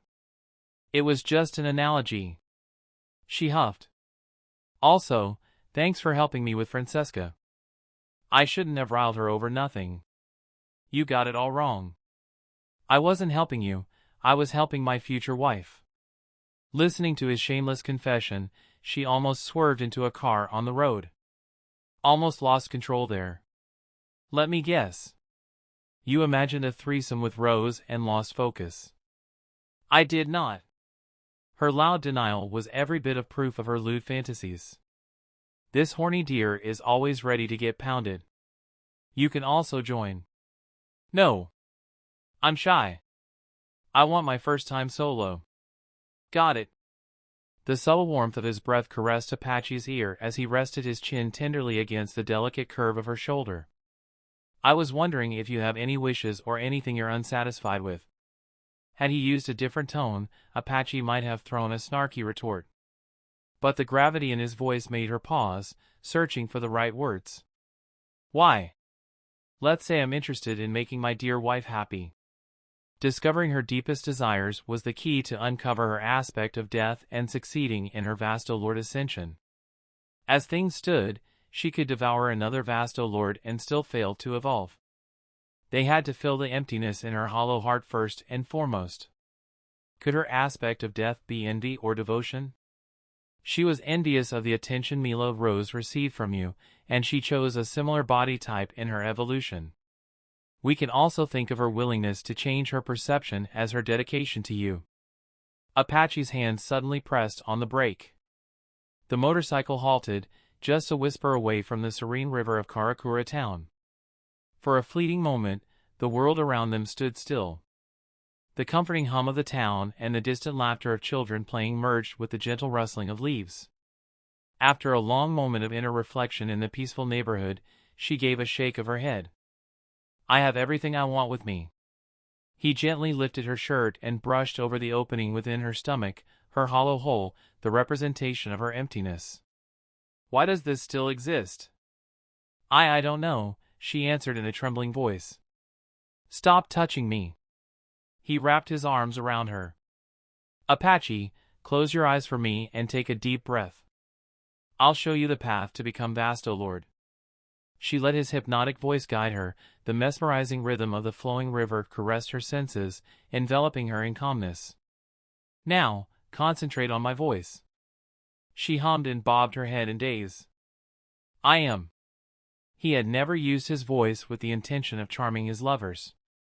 For Apache's benefit, he instilled every word with intent to lower her defense and open her true heart, a skill he learned while seducing the women in the academy. Apache Emilu, do you believe that you're the most beautiful woman in my life? I'm inferior to Nami, your zanpakuto spirit.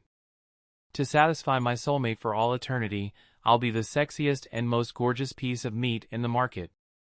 Paying no heed to Nami's strange pride in her beauty, he continued, Are you the strongest woman in my life? She shook her head in disagreement. I'm barely able to beat the duo of Snake and Lioness, whereas you have evolved to the pinnacle of the hollow race. Haribel's strength is closer to you than it is closer to mine, and I'm not even the strongest Ajuchas.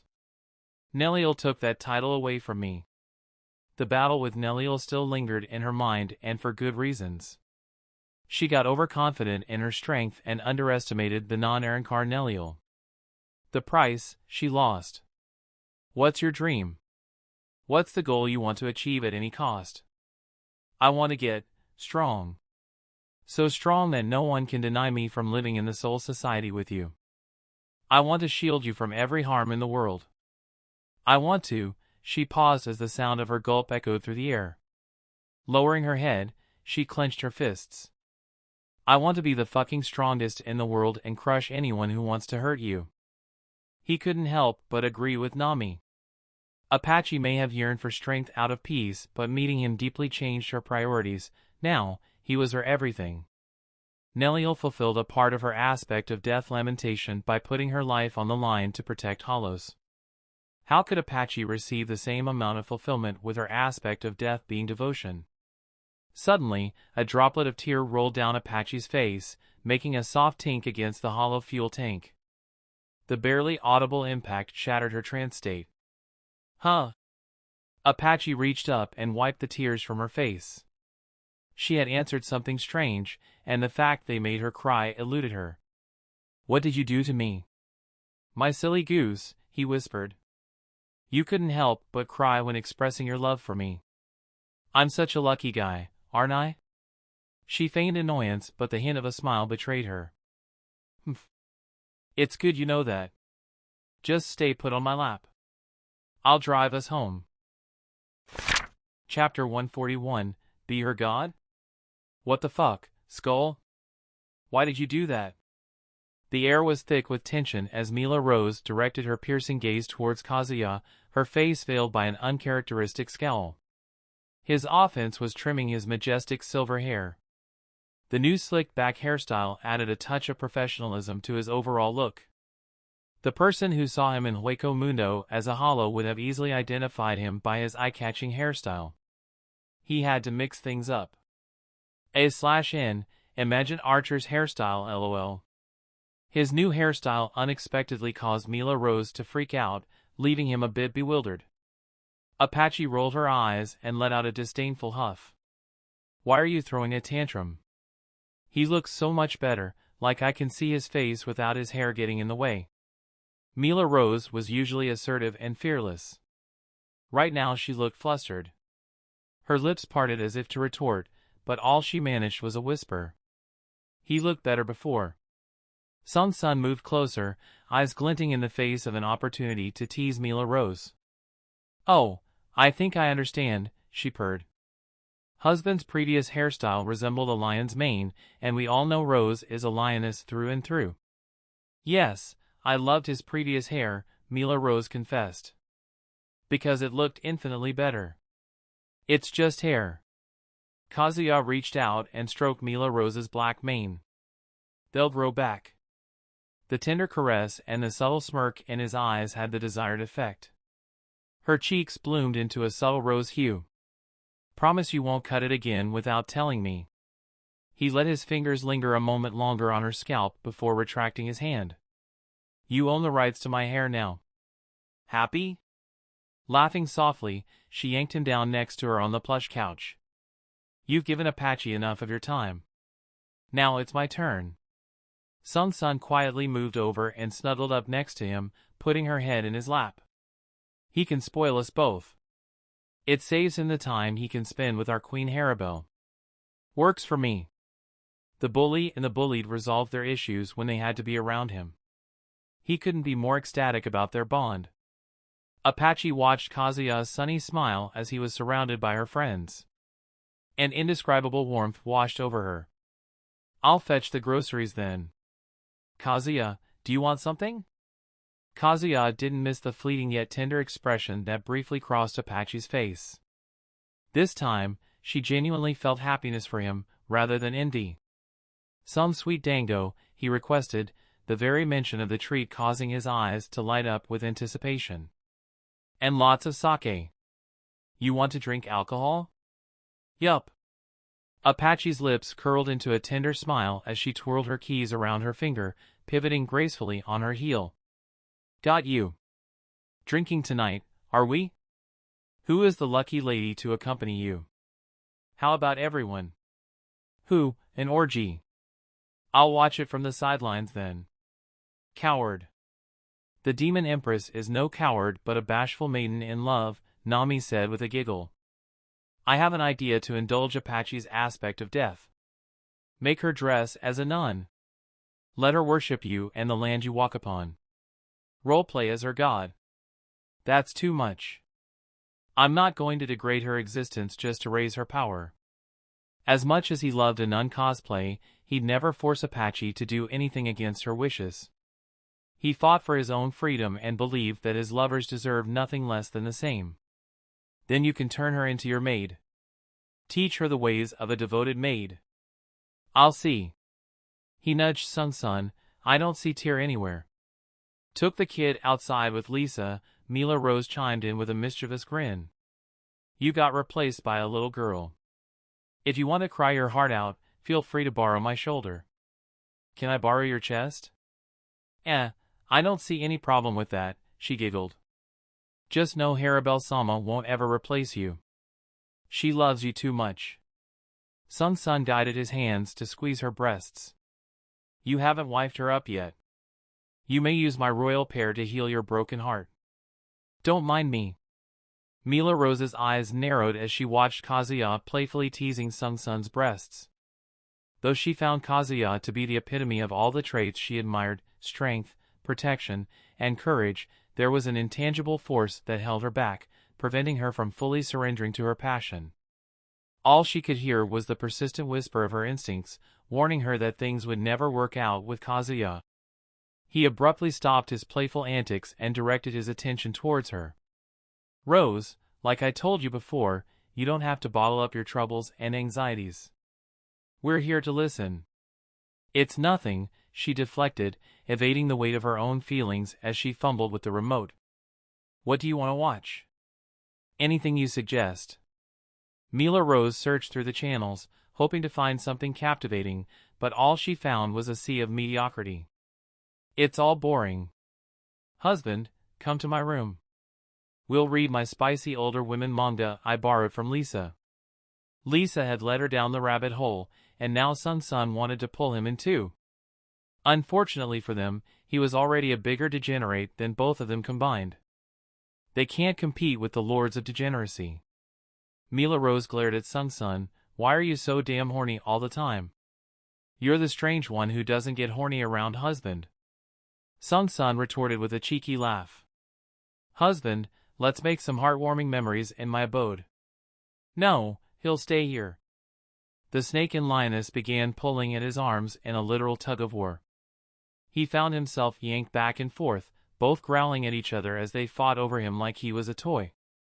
Girls, he commanded, his voice dropping to a chilling tone that sliced through their heated battle. Stop this shit right now. Sun relented with a sigh. I concede. Snakes aren't meant to win against gorillas in raw strength. Mila Rose hugged his arm like a trophy and stuck out her tongue, her expression the epitome of childish gloating. Loser.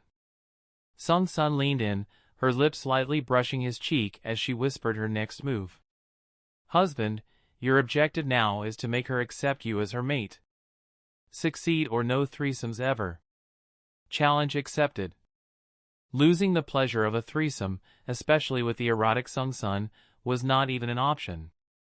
After the earlier event in Hueco Mundo, he had full confidence to make Mila Rose accept him.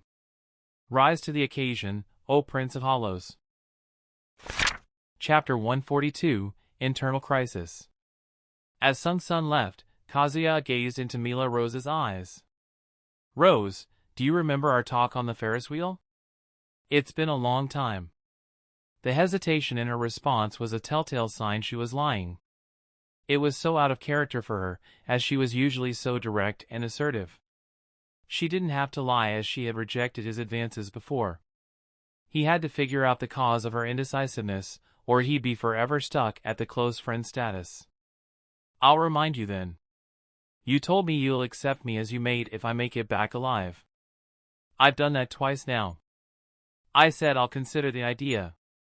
Mila Rose shot back, springing up from the plush couch like a lioness ready to pounce. Her gaze, full of conflicting emotions, met him. I want to be with you. I don't think I can be with you. The more she thought about her complicated feelings, the tighter the knot in her stomach became. Her anxieties reached a breaking point, compelling her to slam her fist onto the table, shattering it completely. She sank onto the couch, her head throbbing and her breath coming in ragged gasps. I don't make any damn sense. Skull, I love you, but I can't escape this nagging feeling that I can't make you happy. Why do I feel this way? He couldn't answer her confusion until he recalled Sung Sun's statement on Mila Rose's nature. Out of every hollow around him, only Mila Rose fully embraced her bestial instincts, finding genuine joy in activities such as hunting and leisurely lounging. He had to shift his perspective and adopt the mindset of a lion to help her. Skull, say something. Is my gut feeling right? Or am I overthinking things? I'm so confused. Facing her vulnerable look, he assumed a serious expression. You're not entirely wrong, Rose. But you're not entirely right either. You aren't helping, Skull. He chuckled. You like to hunt, right? She quizzically nodded, still unsure why he brought up her pastime activity. I love it. Do you want to hunt for me? Her eyes widened dramatically. How do you know that? What you're feeling is a clash of your emotions and your instincts. Emotions and instincts?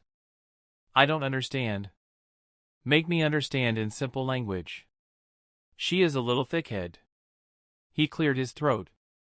You're a lioness, right? Of course. My zanpakuto is named the Lioness General. What's the role of a lioness in a lion's pride? Pride? Like the Lions group with a harem of lionesses?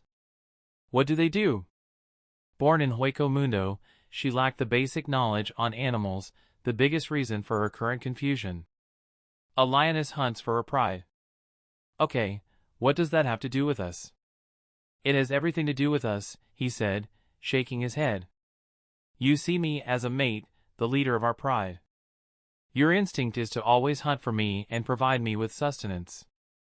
But when I bought the mansion and became a wealthy man, you lost your purpose. He was a perfect mate with one flaw, his lack of dependence on her, which led her to lose self-esteem in herself as a lioness.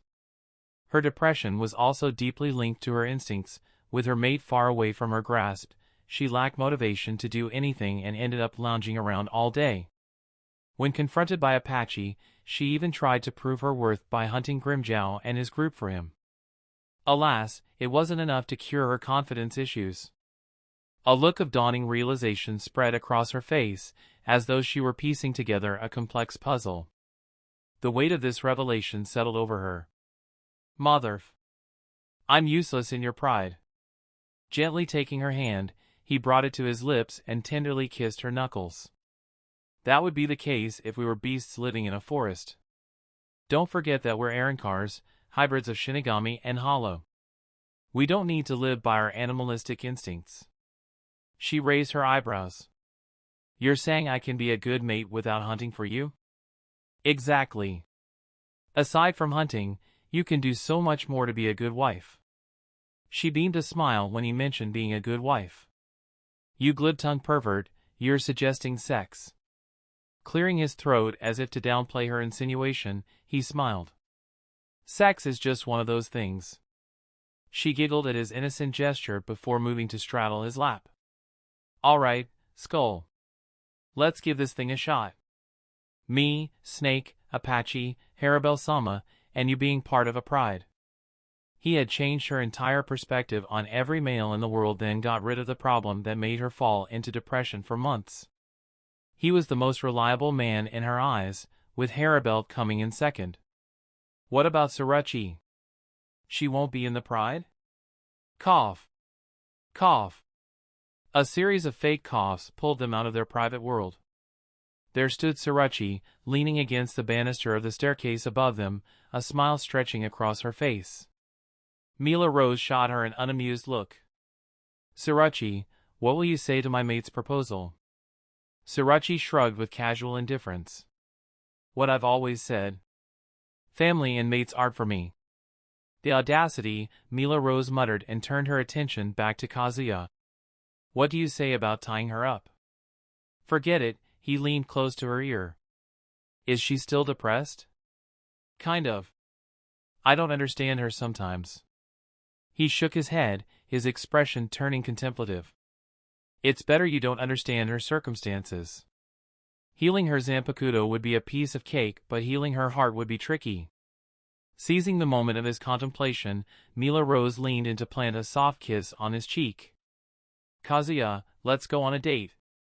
The bold spark in her eyes and the allure in her voice were signals he couldn't possibly misunderstand with his experience. And quite frankly, he was more than willing to take the hint.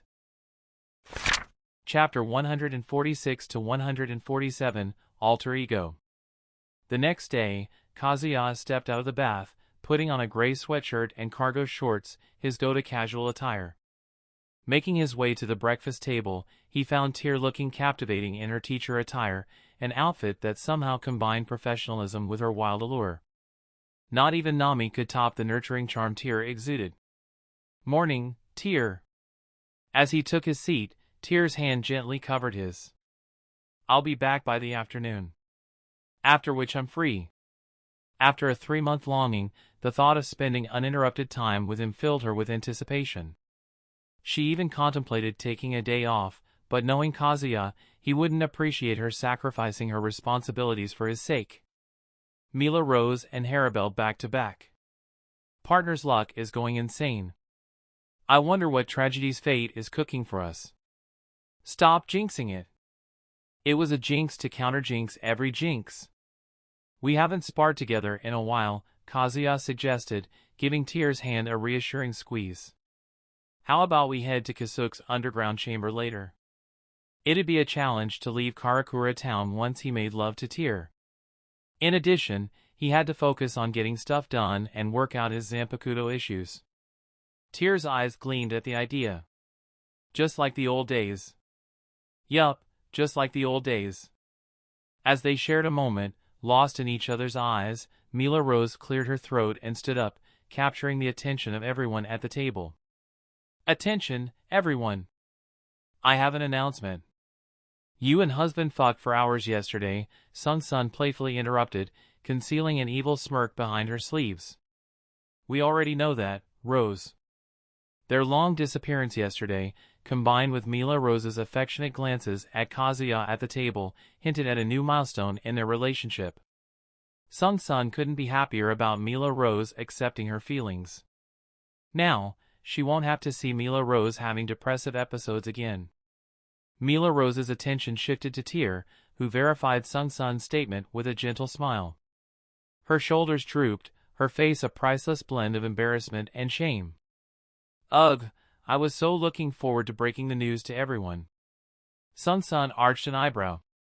Rose, never forget that you're our family, and a real family knows each other like the back of their hands. Damn yes, Apache agreed. I'm glad Francesca stopped being a stubborn bitch and decided to be with Kazuya. Mila Rose blinked at the rare show of affection from Apache. I also love you both, though I love my mate and Haribel-sama more. Suruchi crossed her arms, tapping the floor. What about me, Rose? You didn't. You idiot, she said, hugging Suruchi from behind. You're my bestie. I love you too. Apache let out an exasperated sigh. Great, now she's going into full-on sentimental mode. After the lively exchange at the breakfast table, Kazuya retreated to his room and sprawled across his bed. Nami, take me to the inner world. We need to talk.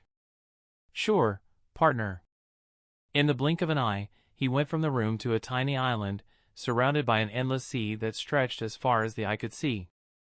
Nami stood before him, her presence dominating the surreal environment. So you went with the "it's lonely at the top" aesthetic here. Nami closed the distance and wrapped her arms around him in a surprisingly tame hug, contrasting her intensely horny nature. Lonely? Not when you'll be surrounded by your harem and your soulmate, Izanami. Now, what did my alter ego say to you? Kazuya sighed. Tsubasa, she talked to me in your voice, through you. After the anger over Tsubasa's manipulation had faded, he was more accepting of her existence. Yet, there was one condition: Tsubasa inhabited Nami, taking his already unhinged zanpakuto spirit to a new level. Out of all the potential developments for a yandere, it had to be the dreaded emergence of a dual personality. I screwed up, partner, Nami let out an anxious chuckle. I thought I devoured her. I should have known better. A Shinigami's zanpakuto spirit is part of their soul. How could they die that easily? He narrowed his eyes sharply, seeing through her feigned surprise. I understand why you aggressively pushed me on Unohana and Aizen. You had an inkling about remnants of Tsubasa's ego and worried that you might lose the psychic battle against her. They were your backup, to keep me from spiraling into despair if you were gone. I got caught. Nami looked down, her voice barely above a whisper. Yeah, I lied. I was having lapses, blank spaces popping up in my memories. Strangely, they only happened when you were asleep. Partner, will you punish me for deceiving you? He revealed a soft smile. Considering how essential a zanpakuto spirit is to a Shinigami, you must have hesitated in completely devouring Tsubasa. It'll be stupid to punish you. Since Tsubasa was part of his soul, completely annihilating her would have harmed his soul. How could he have the mind to punish her when she acted with the intent of helping him? She cradled her own face in her hands as her eyes widened and her lips twisted into the signature smile of a yandere. You cannot know how happy I am to be understood by my beloved. It means the world to me. Others might find her level of obsession creepy and unnerving, but he held a different perspective. Her love, however twisted, was undeniably sincere, a dangerous mix of passion and devotion that he found adorable in its own unique way. I can never predict the inner workings of a woman, much less a yandere like you, he mused, eyes locking onto hers. But when you began pushing women on me, I knew something was off. You said it yourself that the other women in my life meant nothing to you, you were indifferent to them. Ah, my partner's love made me touch more, accommodating to others. Nami spun in an elegant pirouette, her laughter echoing like a haunting melody around the isolated island. I'll still call Tsubasa my alter ego. She is, after all, my polar opposite. The life to my death. The light to my shadows. I exist to protect and elevate my beloved to his righteous position in heavens, while she exists to protect your loved ones. In short, Tsubasa and Izanami are two sides of the same coin. We complete each other. His theory about the antithetical relationship between Tsubasa and Nami was astute. In theory, with Tsubasa, Nami represented an ideal yandere, one driven by the desire to protect him and the other driven to protect those around him. It encompassed everything he needed to enjoy his life. The only dreadful outcome of their continued existence was the possibility that Nami may transform into a stranger or lose her sense of self. Well, what happened to Tsubasa being our daughter? No longer possible. Moreover, I'm not old enough to be a mother. Oops, I forgot partner loves MILFs. It's unfortunate that Tsubasa can't be my daughter with her living in my head and all. You live in my head, and Tsubasa lives in yours, he chuckled. We're one fucked up trio. Perks of being the main characters, she cooed. With a graceful gesture, she placed a hand on her chest and closed her eyes. When she opened them again, her demeanor had shifted, eyes solemn and tinged with reverence. Master, we meet again.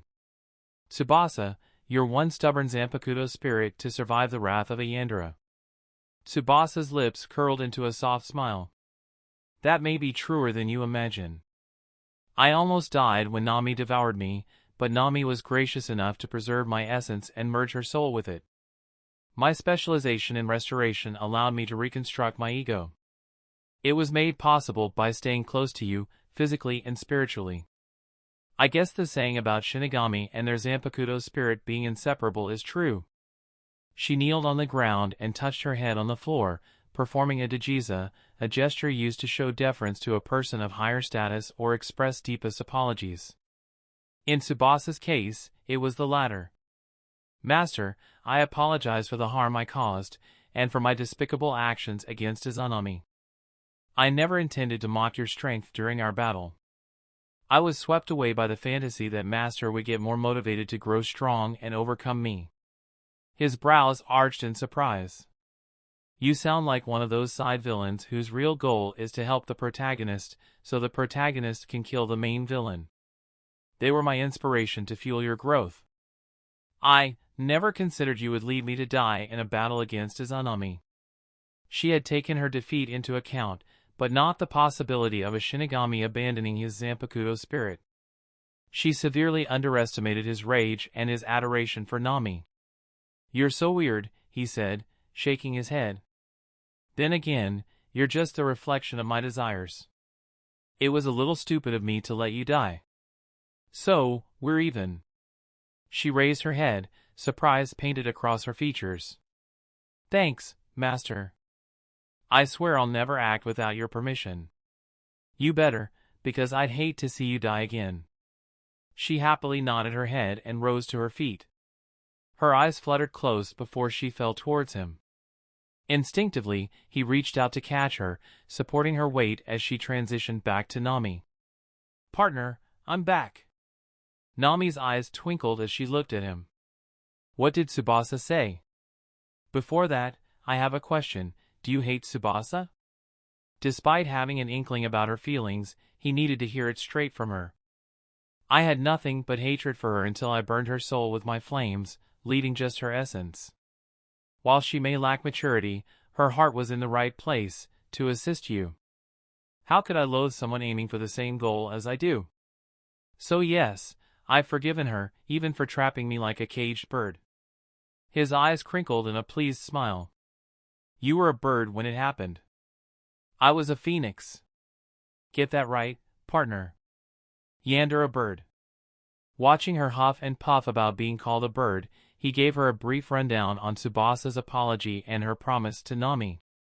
Her arms tightened around him, her entire weight leaning against him. I'm absolved from the guilt of slaying my blood and flesh daughter. That makes the two of us. I long for the day Tsubasa separates from me. I want my head full of beloved's thoughts, not her. Me too. I think we should refrain from fucking while Tsubasa is merged with you. Nami pouted, sulking, but not pushing the issue. Mom incest is fine. Daughter incest is not. I see. Now that the problem is solved, let's go train. Fucking finally. Chapter 148, What a Teaser. The moment Kazuya's eyes fluttered open, his vision was filled by the upside-down face of Yoruichi, her feline face inches from his own. She patted her fluffy paws against his face, as if pinching his cheeks. Kazuya, lad, here's your good morning greeting, she purred, her feminine voice sultry yet playful. Few have the honor of getting this luxurious treatment from me. I'm flattered. He picked her up before placing her on the bed. Do you want me to groom your fur? His hand hovered before her, as if asking for consent to caress her. A fleeting look of puzzlement crossed her face. She had grown so accustomed to his spontaneous chin rubs that his respectful approach felt out of place. Nevertheless, she kept her feelings under wraps and continued as if nothing were out of the ordinary. Harabelle cleaned me yesterday with shampoo, which was unnecessary. A little Ryatsu is all I need for my grooming needs. During his time in Hueco Mundo, he had relied on Ryatsu for cleansing, but it never provided the same satisfying sensation as water. Anyway, I'm planning to test my new zanpakuto abilities. Want to tag along?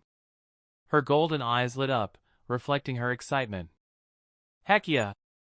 Your zanpakuto has piqued my interest since day one. I'm curious what type of absurd power you will manifest. I got a condition, though. Her tail flicked skyward, its tip twitching. Conditions again. Very well, state them. You'll come with me in your Shinigami form to help test my zanpakuto. That, I can do. With a fluid grace that only she possessed, Yoruichi leapt off the bed and transformed into her human form.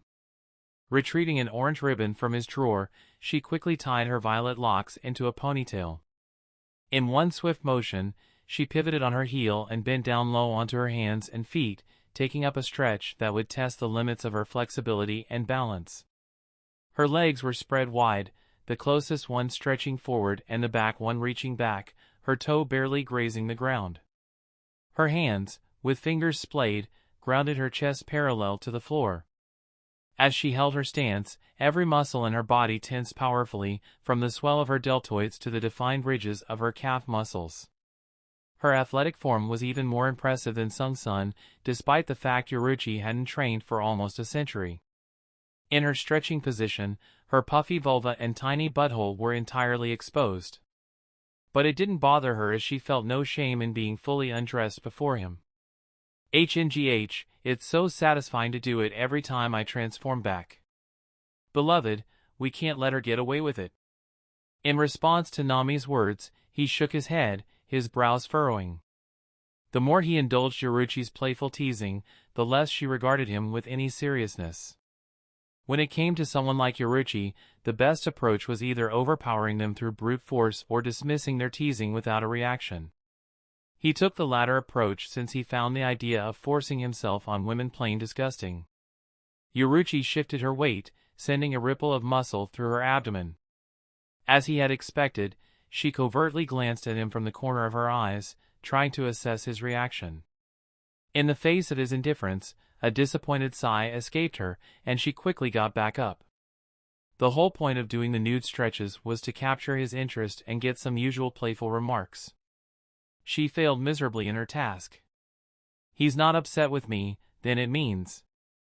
The way he barely acknowledged her presence, with a distant and detached look in his eyes, pointed towards his waning interest in her.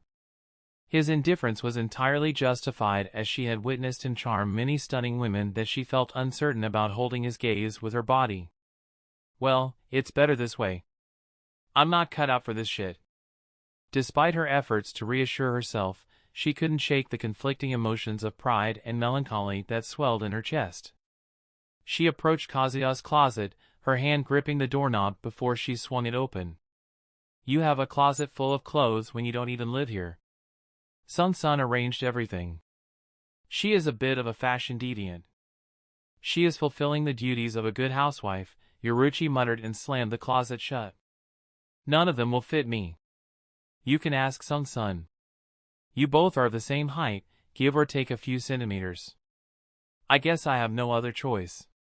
While Yoruichi went to borrow clothes from Sung-sun, he passed time by engaging in a conversation with the Yandere living rent-free in his head.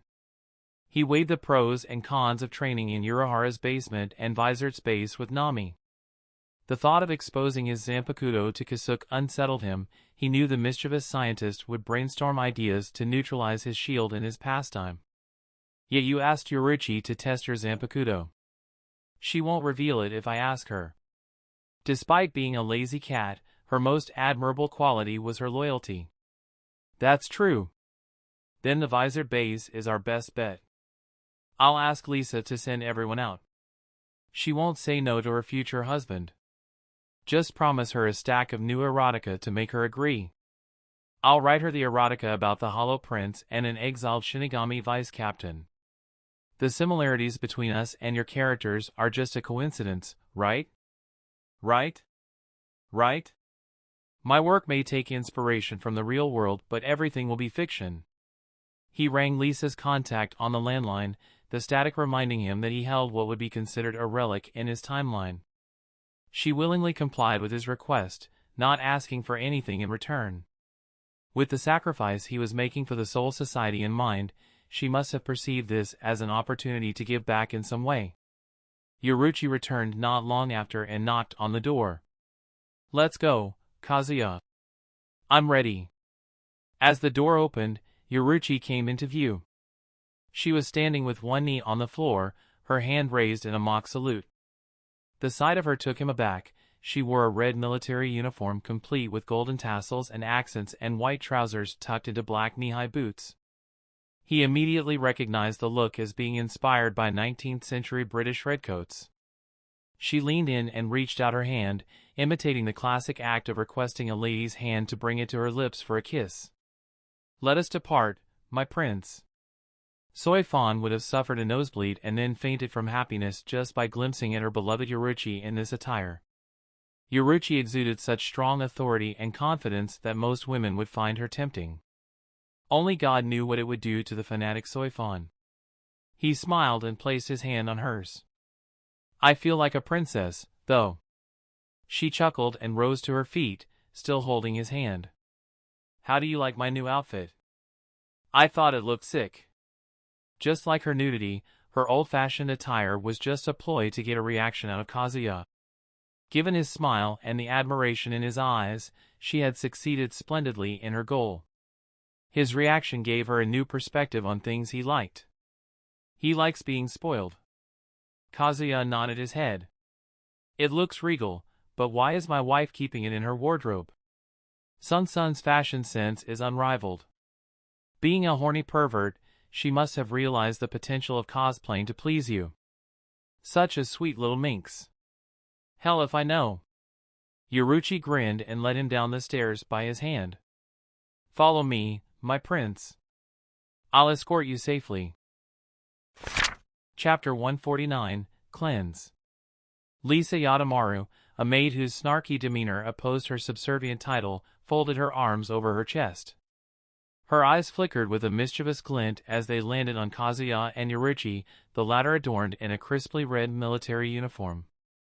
"You turned her into a lady of culture. As expected of the man who nearly took my heart." He chuckled. "You're still not over that date. As if I could forget. You brought great shame to my name. I can't look my 73 suitors in the eye. What is that number without the people in your imagination, Maid-chan?" Lisa averted her gaze. 0. Make it 1. He extended his hand. "For you shall be the mother of my child." With a swift motion, Lisa slapped his hand away. "To propose to me despite having multiple lovers, your skin is thicker than a rhinoceros." Yoruichi stared at them with narrowed eyes. "Soul Society, Living World, or Hueco Mundo?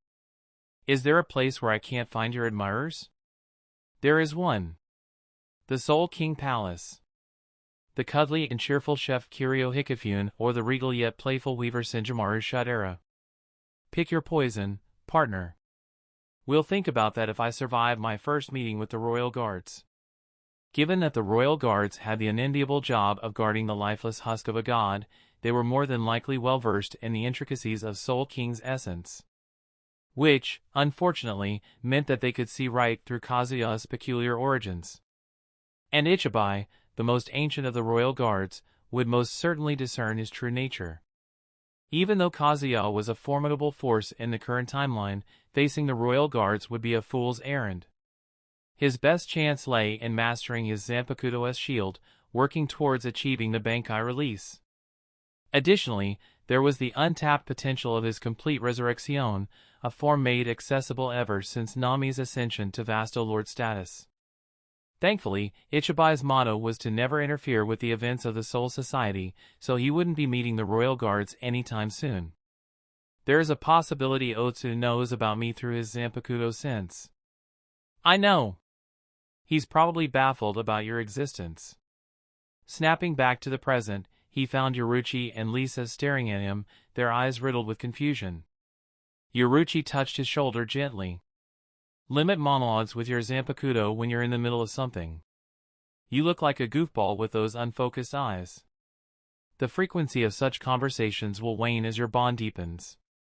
Lisa wrapped her fingers around her zanpakuto's hilt. Since my own holification, my Haguro Tanbo barely talks to me. But when it matters, they lend their power to me without hesitation.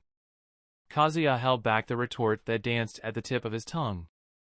Lisa and the other Vizards had so much untapped potential, they could grow so much more than just a Shinigami sprinkled with hollow traits. Kaien Tozen had shown the Vizard's full potential through mixing his inner hollow and zanpakuto spirit, transforming it into a resurrection. Tozen's resurrection took his existing zanpakuto abilities to the next level. She needs to embrace her inner hollow, not shun it like it's a monster. It's about becoming a bridge between the zanpakuto spirit and the inner hollow. It ain't that easy, Chief. Her hollow isn't exactly sentient like an Ajucha's. It's a risky maneuver to introduce it to her zanpakuto spirit. Yet, it's through risk that we evolve, that we surpass the limits imposed upon by the world. True. Then there's little old me who never uses zanpakuto. Yoruichi laughed. I fight better with my body. He raised an eyebrow. And they made you captain of the second squad, how? Grinning, she prodded his waist with her elbow. I'm an excellent assassin, and an even better stealth expert. Lisa glanced at her wristwatch and opened the door. Kazuya, we don't have time to dally around. Shinji and Rest will return around the afternoon. You're certain they won't return sooner? I shooed them off to step outside and enjoy life for once. Lisa gave him an exasperated look. It won't be a surprise if they stay out late. Do you not trust me? His eyes met hers, steady and unyielding. I trust you as much as I trust a cat to babysit a rat. Lisa's eyes flared, her mouth opening to unleash what would undoubtedly be a scathing retort. But before the words could escape, Kazuya interjected, the cat I'm referring to is Yoruichi, who never eats rats. That means I trust you as much as I trust Yoruichi, and I trust this girl with my life. A smirk played at the corners of Lisa's mouth. I know, doofus, or else I won't be part of your inner circle. Yoruichi, however, took a step away, her eyes widening just enough to betray her surprise. His words echoed in her mind, heavier than she'd expected, and they filled her chest with an unanticipated warmth. She collected herself before her uncharacteristic reaction could draw attention. Yadamaru is right. We shouldn't waste time, my prince. Standing in the vast underground chamber, Kazuya held his zanpakuto before him. Despite harboring a Vasto Lorde-Class entity, the weapon remained as light as any regular katana. He slowly unsheathed the katana, and as it reached halfway, he whispered, Weave, Shinku no Tsubasa. As the incantation dissolved into the air, his Ryatsu erupted. A furious tempest of energy that picked up particles of dust, swirling them into an impromptu cyclone around him. Tongues of soft, ethereal flames crawled out of the sheath and wrapped around the blade. Kazuya slowly drew his katana, its blade ablaze with flame. He reoriented the searing blade and pointed it towards his own chest before he plunged the flaming sword inward, piercing the core of his very being. A convulsion of spiritual energy surged through him, the flames igniting him from the inside. His eyes turned incandescent. With a sudden, explosive burst, the flames detached, condensing into dual, luminescent blades that hovered in the air beside him. Lisa shielded her eyes, peering through the gaps between her fingers. Her Ryatsu sat somewhere between a vice captain and captain class, yet next to Kazuya's overwhelming force, she felt like a flickering candle facing the sun's searing might. But fear was a stranger to her at that moment, as the Ryatsu had no intent to harm her. Goodness, Yoruichi whispered, licking her lips subconsciously. I didn't think he'd grow this much. What a terrifying man. For all that show off, his Shurikai is just two weird floating blades. Yadamaru, did no one ever tell you not to judge a zanpakuto by their appearance? Keep your wisdom to yourself, cat lady. Ignoring their sideline commentary, Kazuya gestured with a wave of his hand. The hovering blades responded, swirling around him in a beautifully choreographed dance, harmonizing to his mental commands and physical movements. Yoruichi, get into your shunko form. Lisa, use your bankai. Give me your best. Yoruichi laughed. You'll apologize to Sung-sun for what I'm about to do. She thrust her hand to the side and clenched her fist. Her Ryatsu turned ferocious, materializing a layer of white energy around her. Her ponytail danced in the wind, a sharp contrast to the white lightning crackling and snaking around her. The Kido enveloping her grew denser and denser until, crackle. The pressure reached a crescendo, and arcs of lightning erupted. Her sleeves were ripped apart, as was the fabric covering her back. Sung-sun's dress was half ruined. Yoruichi grinned, turning to Lisa. Don't hold back. This guy can take on both of us. As they say, the road to ruin is paved with overconfidence. Lisa pushed up her glasses and unsheathed her zanpakuto. For you, the road will lead to thrashing by two beautiful Oni-san. She slammed the hilt of her zanpakuto into the mouth of its scabbard before twirling it over her head with both hands. As the blade twirled, her visored mask manifested, a diamond-shaped white mask with a cross-shaped opening instead of a mouth and eye slits. Smash! Haguro Tanbo! Her shurikai activated, transforming the blade into an elongated polearm, its spearhead mimicking the shape of a monk's spade. Lisa, the former vice-captain with all the qualifications of a captain, aimed her weapon at Kazuya. My fellow abomination, prepare to bleed magma from your heart. Chapter 150, and Mayaku. The former Shinigami ladies didn't dally around. Yoruichi's lightning-fast Shuinpa closed the distance between her and Kazuya in an imperceptible instant. She threw a kick at him, her leg snapping in an arc so fast it tore through the air with a sonic boom, electric arcs trailing her heel. At the same instant, Lisa's gigantic polearm descended on his head like a hungry guillotine. Kazuya stood stoic, his arms arrogantly folded across his chest. The shimmering blades hovering beside him morphed, coalescing into formidable shields that materialized just in the nick of time. Electrical currents cascaded from Yoruichi's extended leg, a furious tempest of lightning battering against his shield. Sparks flew. Lisa's polearm clashed against the second shield, her blade rebounding as if it hit an unyielding wall. Refusing to be stopped by a mere shield, Yoruichi shifted her stance and unleashed a whirlwind of kicks and punches, each strike accompanied by the dazzling white lightning. Her shunko mixed the power of Kido spells and fighting techniques into a killer technique, the peak offense a Shinigami could show with their body. Yet, each scorching impact seemed to evaporate upon hitting the shield. Lisa, grunting with sheer determination, swung her polearm around, flipping it to its other end. It was armed with a small but insanely heavy ball designed for crushing. With a yell, she slammed it against the shield. The shield held fast. It would have been odd if it hadn't. These very shields had once fended off Kazuya's own devastating power. And he was stronger than Baragon in terms of raw spiritual power. Yoruichi and Lisa were strong, but they were still around the level of a Vasto Lord. A smile flickered across Yoruichi's face, her eyes twinkling with excitement rather than frustration. If nothing else, she relished the unwinding of her muscles against the shield. Take this! In contrast, Lisa's frown showed the frustration anyone would have when facing an unbreakable shield. Though she had yet to unleash her bankai, she sensed that even that might be inadequate. Her bankai boosted her fighting prowess, not her overall destructive power. And she required overwhelming destructive power to breach his shield. Vaulting off the unyielding shield, she ricocheted off the ceiling, flipping midair to descend like a human missile. Smash him! Yoruichi cheered, quickly sidestepping the targeted area. With an impact likened to a mini-meteor, Lisa's zanpakuto collided once more, creating a resonant clang so loud it felt as though their very bones had rung like a gong. Thus, a radial shockwave rippled through the underground chamber. Kazuya casually flicked his wrist, the shields evaporating back into the blades whence they came.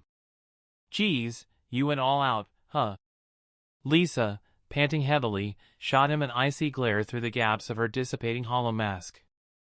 Her zanpakuto returned to its original form, and she sheathed it back with a crisp motion. What a stupid shield! Yoruichi deactivated her shunko, and her electrical aura slowly dissipated. Your hollow powers are anything but defensive in nature. Why do you have a support-type zanpakuto? Zanpakuto are a manifestation of a Shinigami's desires, Lisa said. A coward who hides behind his shield, I'd say so if I didn't know any better. One needed extreme courage to pose as a Shinigami in the Getaway 13 while being a hollow, the very being Shinigami purified. His shield is meant to protect, Yoruichi said. What I don't understand is the number of shields. You've got like 5 lovers. 2 shields can't guard that many hearts. He laughed at her skepticism and snapped his finger. One of his fingers caught fire, disintegrated, and morphed into a third blade.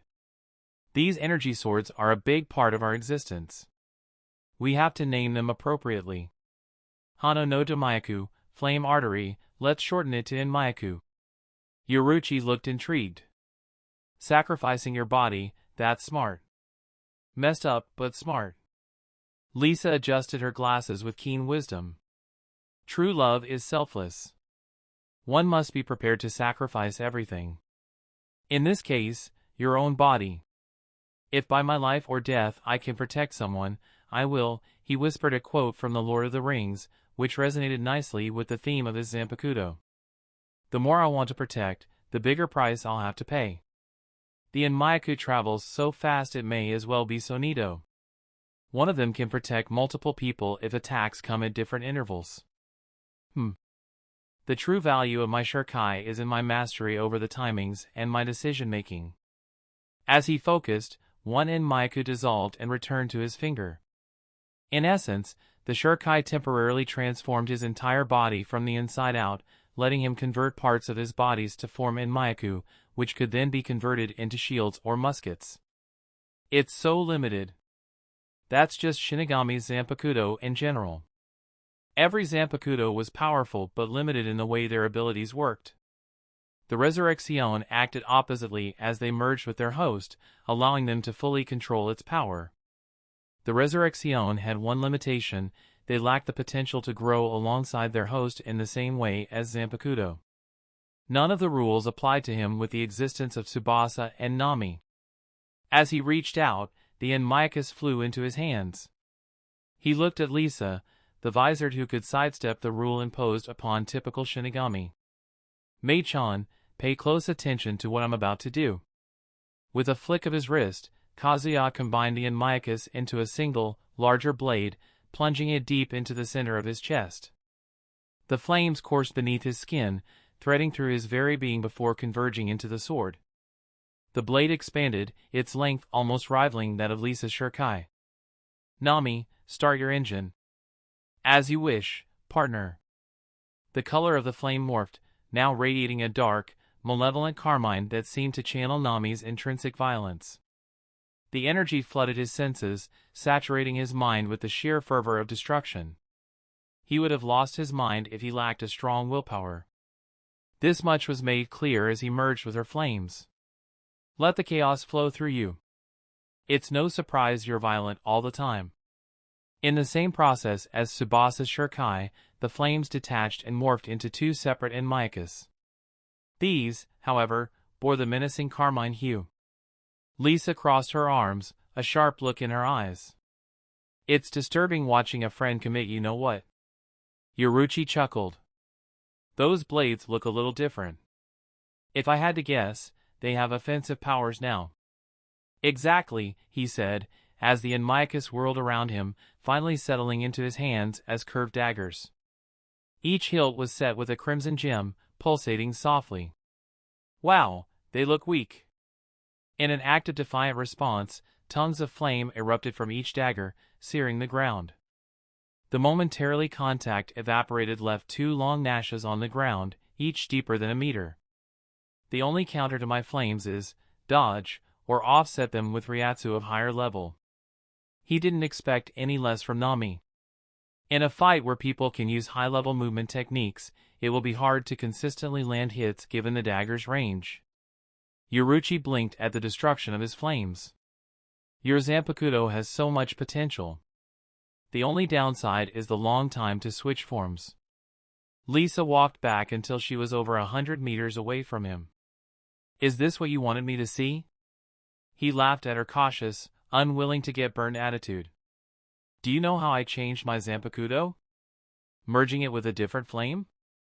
Why do you have two different flames in the first place? Both Yoruichi and Lisa were curious as the destructive flames of his shuriken reminded them of their captain commander. Yet the supportive nature of his other flames was something they had yet to see. That flame belongs to my hollow side, my resurrection if you will. He paused for a dramatic moment. I know you're afraid of your inner hollow, and reasonably so. The fact you dominate it to make it a weapon shows your great willpower. Lisa remained skeptical. What are you getting at? He tossed the daggers in the air, letting them return to the Enmaiku form. Your hesitation is stunting your growth. If you want to grow beyond the limits of Shinigami and hollows, let your inner hollow develop. Lisa's eyes widened, shocked at his audacity at suggesting such a thing. To every visored, their inner hollows were shackles, preventing them from returning to their respective positions in the Getaway 13. They despised the malevolent spirits residing in their inner worlds. It's your choice to heed my advice or not. He shrugged. So Yoruichi, wanna fight some more? Yoruichi's gaze flicked from a visibly unsettled Lisa to him, a mischievous smile curving her lips. I'm down for some action. Good, I'll use my resurrection now. That's the end of this tale for now. Thank you for watching and I'll see you in part 6. Peace.